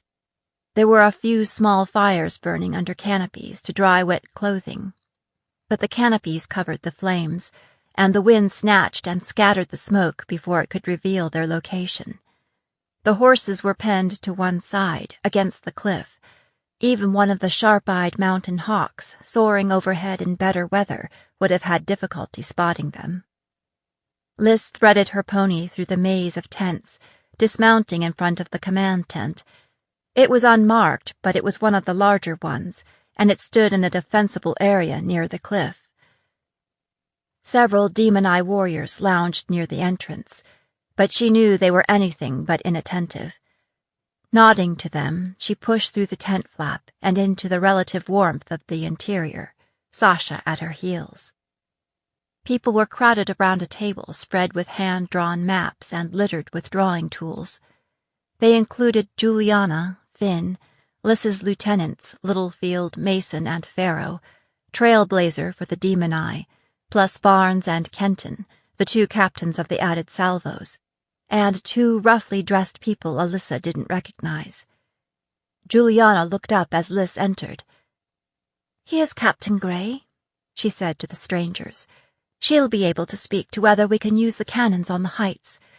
Captain, meet Britt Fletcher and Yori Cooper, patriots of Delphi." Fletcher was a scruffy, middle-aged man with a weather-beaten face and bushy salt-and-pepper hair. Cooper was a stocky, muscular girl with a ragged cap of black hair, who might be just a year or two older than Lys. They were both keeping a weather eye on Finn, the wizard in the room, as if he might burst into flame at any moment, and Trailblazer, in her demon-eye warrior garb. Lys moved forward to the table, stripping off her heavy gloves and flexing her fingers. It was still so cold in the tent that she could see her breath. "Did somebody mention cannons?" she said. "We've got 6 24-pounders on the heights above the town," Fletcher said. "They can be yours if you want them, if you move quick. There's no scouts to the north of there. I mean, who'd be fool enough to be skulking around up there this time of year?" The patriot snorted laughter at his own joke. "You're sure of that?" Trailblazer said. Fletcher nodded. "We've got a lot of hidey holes up there, so we keep a close eye on the area around the mines. They've learned that them that wander around by themselves never make it home," Cooper said with a wink. "Anyways, staffing is light," Fletcher said. "They're getting ready for solstice, and there's already a lot of drinking going on." "Is there ammunition for the guns?" Liz asked. "Tons," Cooper said, grinning. "Stored in armories all along the cliff face. Canister shells and solid shot both. Because the guns aren't rifled, they'll shoot most anything. Nobody's touched them since Arden took over, on account of the ones they want to shoot at are up the hill instead of down the hill." Liz rubbed her hands together, as if sitting down to a feast. This was like an extra special solstice gift.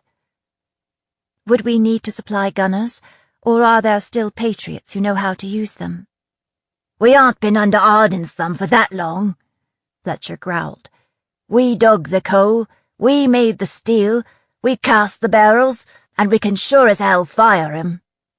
"How are conditions between here and there?" Mason asked. "Can we bring our horses through?" "There's snow, of course, but it aren't too deep on the lee side," Cooper said. Liz had been studying the maps while they talked. "The army is here," she pointed. Fletcher nodded. "They commandeered a manor house between the mines and the town. That way they can get a jump on trouble either place. The headquarters aren't well fortified. I guess they don't think they need that to defend against a pack of miners." "I still don't like it," Trailblazer said. "We have to go too far out into the flatlands to get at them." "That aren't the flatlands," Cooper said. "It is to us," Liz said. "Out there, their numbers work for them. If we have a choice, we'd prefer to attack from cover." "We'd just as soon you didn't bring the big fight close to town anyway," Fletcher said. "The people living there don't have much to start with, and I'd hate to see it burnt up or hexed or blown up or whatever." He cast a wary look at Finn, his amulet in plain view over top of his spattercloth. "You should also know there's some blackbirds been snooping around Delphi," Fletcher went on. "King Gerard's personal guard. There's always some of them there, mind you, smacking us down, but these is extras. They've been there for a couple of months." That caught Liz's ear. Could it mean that King Gerard was somewhere within reach? "What are they doing there?" she asked. "Fighting the plague," Fletcher replied, matter-of-fact. "The plague?" Juliana said, looking dismayed. "There's plague in Delphi? I hadn't heard that." "That's what they're saying, anyway," Cooper said. "Some say it's a lie." It was clear from her expression that she fell into the latter camp. "But why would they claim there is plague if it isn't true?" Liz asked. Fletcher shrugged. "About a month after the guard arrived, we was told that some of their mudbacks had caught the plague from women in town. So the next thing you know," Cooper said, "there are notices all over town that women have to come in and be inspected and get their hair cut." "What does their hair have to do with it?" Liz looked from Fletcher to Cooper. "They say the women have, vermin in their hair, Captain, ma'am," Fletcher said. "Bugs, and that carries the plague. So they have to have it cut off. Khan and his men have been handling all of that." "Khan? You're telling me Marin Khan is up in Delphi cutting women's hair?" Shadow leaned forward, his face sharp with interest. "Not General Khan," Fletcher said. "Lieutenant. Big Khan's son. Young Khan don't seem happy about being here neither." "Do you think the king gave him this assignment?" Juliana said. "Is this some kind of punishment?" Fletcher laughed. "I have no idea. The king and the lieutenant don't confide in me. All I know is I've seen no sign of plague in Delphi." "He's bringing all the women in," Liz said slowly. "So he's looking for someone? Who could be hiding here that Arden wanted to find?" "Seems like," Fletcher replied. "I can't imagine who. Hell, maybe it's just one more way to humiliate us. It aren't bad enough they force everyone into the mines." He gestured at Liz. "They've got girls and boys younger than you, spending 12 hours a day underground. It can't go on too much longer, Cooper said. 'Cause they're running out of women. They've begun searching house to house. If Marin Karn's son is here, Trailblazer said softly, then we should find a way to take him alive. I don't know how much leverage that would give us, Liz said. I'm guessing the general is not the sentimental type. She paused. Remind me, who commands the mudbacks here in Delphi? A Captain Halston Madelon, Fletcher said. He's been here a year or thereabouts. He's got the reputation of an up-and-comer, Juliana said, as if eager to contribute. He's risen quickly through the ranks, and his father's on the Thane Council, though lately Madelon Sr. has been on the outs with the king. What do the civilians here think of Madelon Jr.? Liz directed this to the two patriots. Fletcher and Cooper looked at each other. He aren't so bad, Cooper said. He's a mudback, not a blackbird, and that's in his favour. So, we're all agreed that it would be good to draw their troops farther north, away from the town, toward the mountains, Trailblazer said, as if eager to get the conversation back to killing Southerners. Then we could fight from protection, and in conditions they're not fond of. Liz brushed her fingers over the faded ink of the map, stopping on the spot labeled No. 2 Mine. It was snugged up against the southern wall of the mountains. Who's up at the mines? Fletcher blinked at her owlishly. Well, at any given time, there's hundreds of miners underground. But like I said before, only a handful of soldiers to keep the peace. But what if there was trouble at the mines? Liz persisted. Maybe a riot of some kind. Cooper shrugged. There's been riots before, but it never really accomplished much in the long run, except send a few miners to the gallows. For every Southerner we kill, they kill 3 of us. I'm talking something big. Would the army respond to something like that? Now Fletcher got it too. You know, he said, rubbing the back of his neck. That could happen. We do like to blow things up. That would bring them in range of the cannons, too, Littlefield said. I could create some fireworks, Finn said, fingering his amulet. No! Cooper's face reddened as all eyes turned her way, but she stood her ground.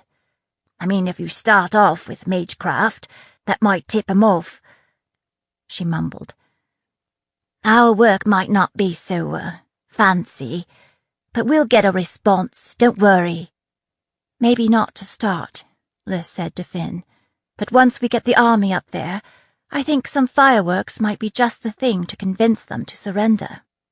One thing that worries me, Juliana said, is that you mentioned there are children working in the mines. I'd hate for them to get caught up in all this. Aye, Fletcher said. There's littlings, and women too. Cooper ran her fingers along her jaw. We can try to keep the littlings out of harm's way.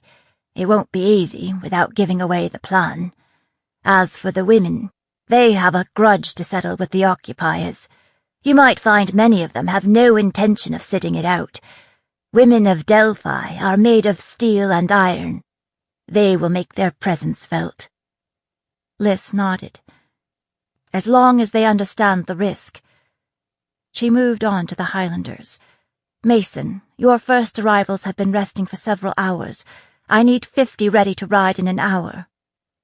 Mason saluted and left the tent. Trailblazer, can I count on the Demon Eye to handle the soldiers on the heights and take control of the cannons without raising an alarm? Consider it done, Trailblazer said, unfolding to her feet with the grace of a predator. 21. Solstice in Delphi. It was Solstice Eve in Delphi, and Hal was trying to think of something suitably vague and cheerful that he could write to his little sister. He'd been at it an hour, and he was already on his 4th attempt. Dear Harper, another year nearly gone. Can you believe it? I wish I could be with you and Mother for the holiday. I'd give a month's pay for one of your solstice cakes and a basket of sweet oranges. There's lots of ice and snow here, so the gloves you sent are much appreciated. All the other soldiers here are jealous of me. And some of them are trying to kill me. Hal slammed down his quill, leaving a large blot of ink on the page. Crumpling it in his fist, he sent it after the others into the flames. He poked at the fire on the hearth until the page was consumed, then fingered the silver thimble that he always wore on a chain around his neck. A gift from Harper, to keep him from harm. Maybe he should just enclose a signed card with his gift, a beaded leather journal that the vendor in the market said was clan-made. He knew she would love it, he just needed something of himself to go with. Dear Harper, happy solstice. Thank you for the gloves. Robert and I are spending solstice together. We can't wait to see you again. Love, your brother Hal. He folded it and tucked it into the dispatch bag with Harper's present and the silver chain he'd bought his lady mother. Look on the bright side, Halston, his mother liked to say. Don't be so gloomy. Hal tried to think of an upside to his current situation. Well, he had gained some survival skills in a place that seemed dedicated to putting him in the ground. These days, he varied his schedule. He never took his meals in his quarters, and he never went anywhere without his small guard of trusted men. He kept his mind sharp and his fighting skills sharper. Next, he'd be hiring a taster, like the king himself. On the other hand, he was still in Delphi, and his prospects for surviving another year seemed bleak at best. It had been nearly 3 months since Hal had led his ragtag band of survivors in a disciplined retreat from Queen Court. At least he'd managed to prevent further casualties. When he rejoined Karn's battalions on the Alyssa Plateau, the general didn't bother to hide his surprise and disappointment. When Karn questioned Hal's decision to call a retreat short of capturing the Vale, Hal looked into Karn's tobacco-spit eyes and reported that all 4 of his mages had been driven mad by northern sorcery and turned on them, so they'd had to be put down. That had forced their withdrawal from the field. That ended the conversation, but Hal knew that it wasn't the end of his troubles. He was right. His younger brother Robert, a corporal, was posted to Delphi in late fall. Hal heard the message loud and clear. Here's another back to watch. If we can't get to you, your brother will do. It seemed that Delphi was meant to be the graveyard for Matalons. He wrote to his father, who sent this advice. Look after Robert, do your duty, and watch your back. The problem with looking after Robert was that his little brother was eager to prove himself, and resisted Hal's attempts to keep him close. We should engrave that on the Matalon coat of arms, Hal thought. Do your duty, and watch your back. Better watch your back, Flatlander. The girl they called the Grey Wolf still haunted his dreams. Her savage smile, her sun-burnished skin, the fearless way she flung herself howling into battle, the way she looked at him when his own men turned on him, as if she wanted to know what kind of commander led Scripps to a slaughter and inspired a mutiny of mages on the battlefield. He found himself wanting to explain. It's not what it seems, he would say. It's complicated. After he returned to Delphi, he'd asked about the Felsian officer known as the Grey Wolf. All he got was a mixture of scare stories and cautionary tales, none of which were useful. Maybe she was a witch, a sorceress.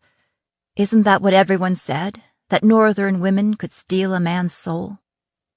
She might be a sorceress, but she looked like a soldier to him, or a shield maiden from a story.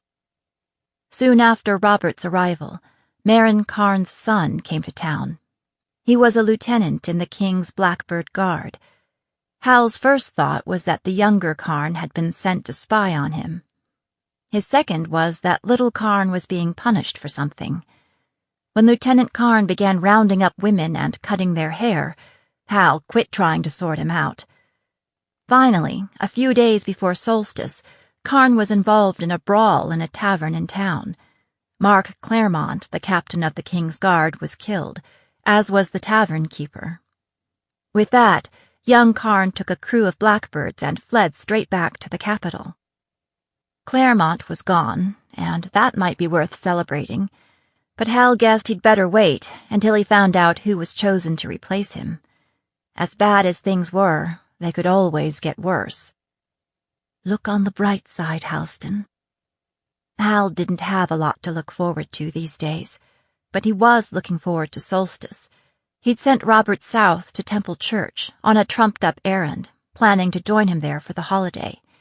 He and Robert could wash Delphi from their skins and cleanse their souls with good Tamron wine and eat some decent food for a change. It would be a good way to launch the new year. His reverie was interrupted by a pounding at the door. Hal swore softly.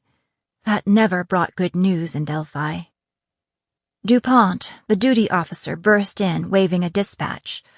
"We've had a bird from Shively up at the mines," he said. "There's trouble." Who starts trouble just before solstice? Hal thought, with a prickle of annoyance. He unrolled the message, flattening it on his desk with his hands. Facing large mob of armed miners outside the No. 2 mine. Send help soonest. Suggest a battalion at minimum. Hal tapped the dispatch with his forefinger. From what he had seen during his year in Delphi, Shively was a mean-spirited bully who'd end up at the bottom of a mine with his throat cut one day. Like most bullies, he was a coward, too, and tended to call for help at the least sign of unrest. They were short-staffed to begin with because of holiday leaves. Hal sighed. He had to respond. The mine had to keep producing. "Sergeant, take a company up to the mine and see what—" A huge blast shook the foundation of the manor house, sending bits of plaster raining down on their heads. Hal and DuPont stared at each other, then raced to the door. To the north, up against the backdrop of the mountains, flames were shooting high into the air. The mine headquarters was ablaze. Hal swore softly. Sorry, Robert, he thought. Change of plans. He bade goodbye to his own holiday plans as he ruined countless others. "All leaves are cancelled, effective immediately," he told DuPont. "Sound the officer's call on the double. It's going to be a long, bloody night." In the end, Hal took 2 full battalions to the Delphian mines, leaving only a skeleton crew behind. He hoped a show of overwhelming force would put a stop to the trouble with minimal bloodshed. The ringleaders would have to be executed, of course, but hopefully no more than those. Even his most brutal critics in the capital would support that approach. Arden couldn't afford to slaughter the miners, who wrenched coal and iron ore from the ground. He warned his officers to keep a tight rein on their men, since they were already in a mood to teach the snarling dogs of Delphi a lesson. They climbed the long slope from the army headquarters at a killing pace. As they marched, explosions continued to light up the dark mountains. It seemed that the miners were trying to do the same to the No. 2 mine as they had to No. 1. His own men and horses were facing into the storm, and the wind drove the snow into their faces. Ice formed in their hair and mustaches, and anything exposed to the weather. Hal worried that by the time they arrived in the hills that enclosed the Delphi mines, they would be as spent as if they had already worked a hard day. Conditions worsened the farther north they went. Men and horses floundered through waist-high snow. The army of Arden rarely had to move fast through a snowstorm. They did their fighting in the summers. Granted, the weather in Delphi was bad nearly all of the time, but they didn't do too much marching around in it. One of the scouts reported seeing a small group of white-cloaked figures passing, going the other way. They were moving fast, wearing snowshoes, impossible to catch. Who the hell was that? Hal resisted the temptation to send a company to give chase. The mines had to be his first priority. They were still a half-mile south of their target when the first shell fell among them, toward the rear of the column. It was canister shot, and when it exploded, the flying shrapnel tore men and horses to bits. The troops up front continued marching, unaware that anything was wrong, while those in the vicinity of the hit milled about in wild confusion. Another shell landed, this time toward the front of the line, and killed or injured 100 men. All forward progress halted then, with men and horses scattered in all directions, but the snow made it slow going, and 3 more shells landed with brutal effectiveness before they could spread out enough to limit the damage. By now, those men who were still mounted had their hands full controlling their horses. By the time the second shell landed, Hal knew what had happened. How it had happened was another matter. He lifted his eyes to the horizon in time to see another missile soar into the sky. "The cannon!" he shouted to his second-in-command and anyone else who would listen. "The miners have taken the cannon!" Except the idea that the desperate miners of Delphi could recognize the strategic importance of the cannon, seize them from the regulars, and actually use them against his army was hard to believe. Where was the company posted at the mine when all this was going on? However it happened, the guns on the cliffs were still lobbing missiles into their ranks with deadly accuracy, even though the troops weren't packed so tightly as before. The next shot wasn't a shell, but a load of scrap metal that spread across a wide area, killing men and horses as it fell from the sky. Soon the snow around them was stained red with blood and gore and parts of soldiers. It was a nightmare. They couldn't stay where they were or they would be decimated.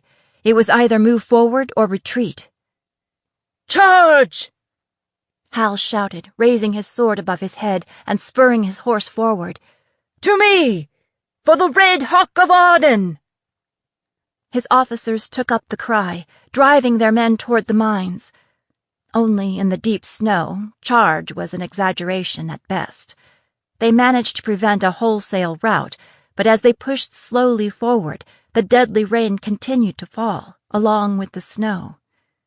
By the time they were close enough to the mountains to be out of range of the guns, their numbers were reduced by nearly half. For the second time in 6 months, I'm presiding over a slaughter, Hal thought. What am I doing wrong?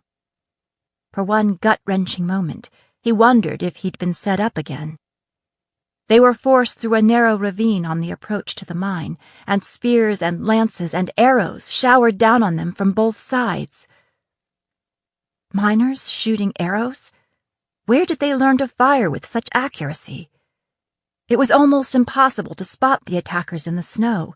They seemed to blend in somehow, white shadows only, constantly moving. It was like running a deadly gauntlet, death coming out of nowhere, men falling all around. Some of the men fled, all in a panic, shouting, "It's the spirits! The demon spirits had come out of the mountains!" Most were seasoned fighters, veterans of campaigns in the fells, who'd encountered deadly northern tactics in the spirits. But the others pressed on, though fewer and fewer of them, and their attackers appeared in the flesh, wielding swords and lances and wearing white cloaks. They were like no miners Hal had ever seen, but like no soldiers either. At first they were silent, and then they began howling, more and more of them, like a gale roaring through the mountains, and shouting, "For the Queen in the North! For the Grey Wolf!" These were not miners at all. Hal had miscalculated, seriously miscalculated, and now he and his men would pay for it. Hal pulled out the dispatch Shively had sent earlier, flipped it over, and scribbled a note on the back. He thrust it into DuPont's hands. "Take this back to the garrison house and send it on to Temple Court." DuPont blinked at him. "But, Captain—" "Go now, and that's an order." With that, Hal turned back to his decimated army. By the time the army of Arden stood before the mines, there were only a few hundred of them left.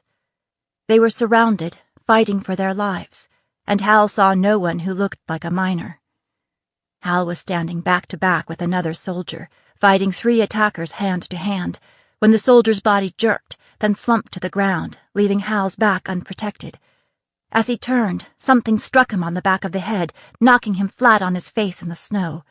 He rolled onto his back and opened his eyes, in time to see a white-clad soldier standing over him, raising his staff for the killing blow.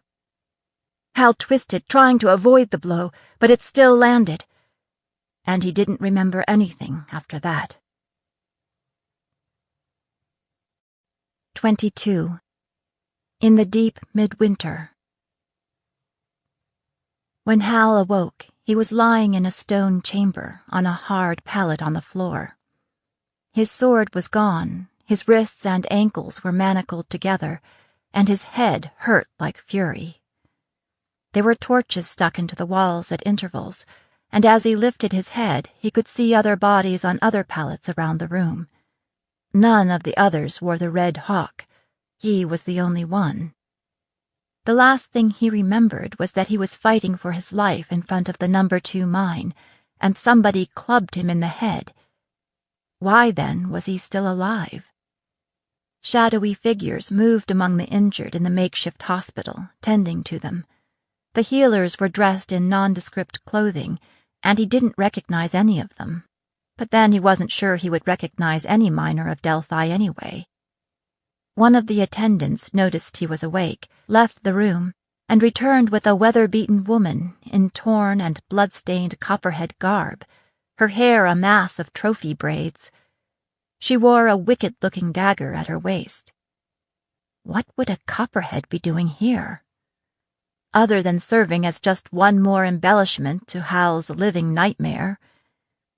He eyed the dagger, weighing his chances of grabbing hold of it. When he looked up at the copperhead's face, the challenge in her eyes was plain to read. Try me. Maybe later, Hal thought. He needed to find out where he was now in order to plan an escape. Get up, Flatlander, the copperhead said in common. Hal planted his feet and attempted to rise, but apparently took a little too long because the warrior gripped his arm and jerked him to his feet, none too gently. Hal tried to pull free. That set his head spinning, and he braced himself against the wall to keep from toppling over or spewing on the floor. "Where am I?" he asked, playing for enough time to regain his balance. From the copperhead's expression, Hal might have been a cockroach she'd squashed under her boot. "I'll let Captain Gray tell you anything she wants you to know," she said, giving Hal a shove toward the door. "She's the one that spared your life, though I don't know why." Glad it wasn't up to you, Hal thought. And then, who the hell is Captain Gray? They threaded their way between the pallets and out of the room, and into a narrow tunnel, black rock on either side. A fine black dust lay over everything. Still in Delphi, after all. Hal's muddled brain finally matched up the dots, and he realized he must be underground, inside one of the mines. He had never been down one before. The air was rank, oppressive, almost too thick to breathe. The length of chain between his ankles allowed him just enough room to shuffle along quickly. He had to pay close attention or risk falling on his face on the rocky floor. They came to a side tunnel, guarded by 2 stone-faced, spatter-cloth-clad soldiers. Highlanders. What were they doing here? And then he remembered. There had been Northerners at the mines, fighting alongside the miners. His escort conferred with the Highlanders, and Hal was ushered into another chamber hewn out of the rock. A woman dressed in brown and green spattercloth was seated behind a makeshift desk made out of ammunition crates, scrawling something onto a page. Her coloring was different than that of Hal's escort, and her honey-colored hair was woven into one fat braid, beaded and feathered as well. She wore a scarf, the kind used by Northern officers to distinguish rank. A captain's scarf. This must be Captain Gray. Just behind her stood another woman in the same colors, who could make 3 of most men. She was all muscle, and her head nearly brushed the roof of the cave. Something told him that this was the captain's bodyguard. Lately, it seemed that he could use one himself. Hal stood awkwardly just inside the door, his escort next to him, for what seemed an eternity, while everyone in the room ignored him. When the captain finally set aside her paperwork and looked up at him, Hal's heart almost stopped. It was the officer from Queen Court Vale with the raptor eyes, the one who'd handed him his ass and then saved it by killing his own mages. Hal could tell by her amused expression that she remembered him too. "Happy solstice, Captain Matalon," she said. "May the sun come again." Solstice? Hal had forgotten all about the holiday. He should have known by the bits of evergreen tacked up on the walls. "Thank you, ma'am," Hal said. Personally, he'd have to say that it wasn't off to a very good start. "If you know who I am, you have the advantage of me." He thought that was a fine turn of phrase, but the Northerners seemed to find it funny. "Yes, Captain," the officer said. "I do have the advantage of you." Everybody laughed. Even the fierce-faced copperheads smiled. When the merriment died down, she added, "I'm Captain Grey of the Queen's Highlander Army." Captain Grey. The Grey Wolf. It all made sense now, except... But the Highlanders never come south of the Spirit Mountains. Surprise! Grey's smile grew wider, toothier, almost wolfish. There were 2 other people sitting on crates nearby. One was a scruffy-looking man with torn, blood-stained clothing and a bristle of beard. The other was a tall, slender girl in finely made civilian trekking gear, her midnight hair done up into an elegant knot. She looked like she would be more at home in one of the salons at court than in the No. 2 mine. Maybe it was because she was the only one not wearing somebody else's blood. She noticed him looking at her because she said, "Captain Matalon, I am Juliana Barrett, the Queen's liaison to the Patriots of Delphi." She gestured toward the scruffy man. "Perhaps you know Fletcher here. He's one of our local partners." Hal studied the man, then shook his head. "Forgive me," he said. "Perhaps we've met, but—" "I've been out of the mines a few years now," Fletcher said. "I run the leather shop in town. I made some boots for you once. Other than that, I always went out of my way to avoid you." He grinned, exposing highly variable teeth. "Welcome to the free city of Delphi." "Our newest friend and ally," Barrett added. "Your newest—" Hal stopped and organized his thoughts. "You'll never hold Delphi. Our armies will come north again in the spring. You know they will." "And we'll be ready for 'em next time," Fletcher said. "We won't be caught napping again." Grey didn't look particularly worried either. "Perhaps we have more surprises in store for Arden. Perhaps if this place were defended properly, it wouldn't be so easy to take. Perhaps, the Maker willing, your despicable king will be dead by then." That last part she said with considerable venom. It's personal, Hal thought. I wonder why. "Well," Hal said into the charged silence, "it seems that a lot can happen in a day." He paused. "What about my men?" he asked. "Where are they?" "Your troops here at the mines fought bravely," Grey said. "Unfortunately, very few of them survived. At present, a few hundred of your men are huddled in your indefensible headquarters, trapped between us and the militia in town, trying to decide who to surrender to.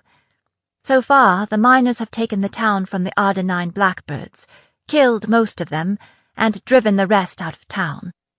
As I understand it, not many got away. People are truly angry in the city of Delphi. Perhaps you can explain it." Gray raised an eyebrow. When Hal said nothing, she added, "If you ask me, I think your men would be better off surrendering to us than to the Patriots." Hal had to agree. But he still couldn't quite put this puzzle together. How a miners' riot turned into an invasion. "Your father is Lord Matalon, correct?" Barrett said. "Aye," Hal said, seeing no purpose in denying it. "It was Captain Gray who recognized you and intervened to save your life," Barrett said. Hal glanced at Gray, then away. "If you're thinking about demanding a ransom for my father, he won't pay it." "Why not?" Captain Gray again. "He doesn't want you back?" "I'm going to assume he wants me back," Hal said. "But he doesn't believe in paying ransoms or meeting the demands of hostage-takers, though he might use my death as a means to rally his bannermen." "Well," Barrett said with a wry smile, "from what I've heard about your father, that doesn't surprise me at all." "Whatever you decide to do with me, I'd ask you to show mercy to my soldiers. They are good men, mostly, and here under orders." Captain Gray fingered her braid. "Shall we show them the same mercy afforded our captured troops by the King of Aden?" she said in a voice as hard and cold as tempered steel. "Hopefully not," Hal said, startled into honesty. The two of them stared at each other for a long moment. Finally, Gray settled back in her seat. "If your remaining troops surrender," she said, "we will treat them as humanely as we can, as prisoners of war." "Thank you," Hal said. "If—" Here it comes, Hal thought, my opportunity to prove what kind of man I am. If you write a message to the duty officer at your headquarters, giving permission for their surrender under those conditions," Gray said. "I also want you to write to your father and tell him what has happened." Hal waited for the rest, and when it didn't come, said, "That's it? No demands?" "No demands," Gray said. "We just want him to know. Nobody should have to wait and wonder about a loved one gone missing." Again, there was an unexplained edge to her voice. "It would probably be best to send it via my brother Robert at Temple Church," Hal said. "That would be the surest way to get it to my father these days, without its being intercepted." "We'll see that it gets to him," Barrett said. Gray tapped her pen against paper. "I wondered if you could help me with something. We've been looking for someone we understand is currently in Delphi, but we've been unable to locate him. Perhaps you can help. A Lieutenant Kahn?" "Kahn?"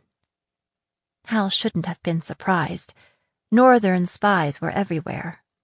"He was here, but he's gone now. He left a few weeks ago." "Too bad. Do you know what he was doing here?" "Fighting the plague," Hal said. "That's what we were told." "And is there plague in Delphi?"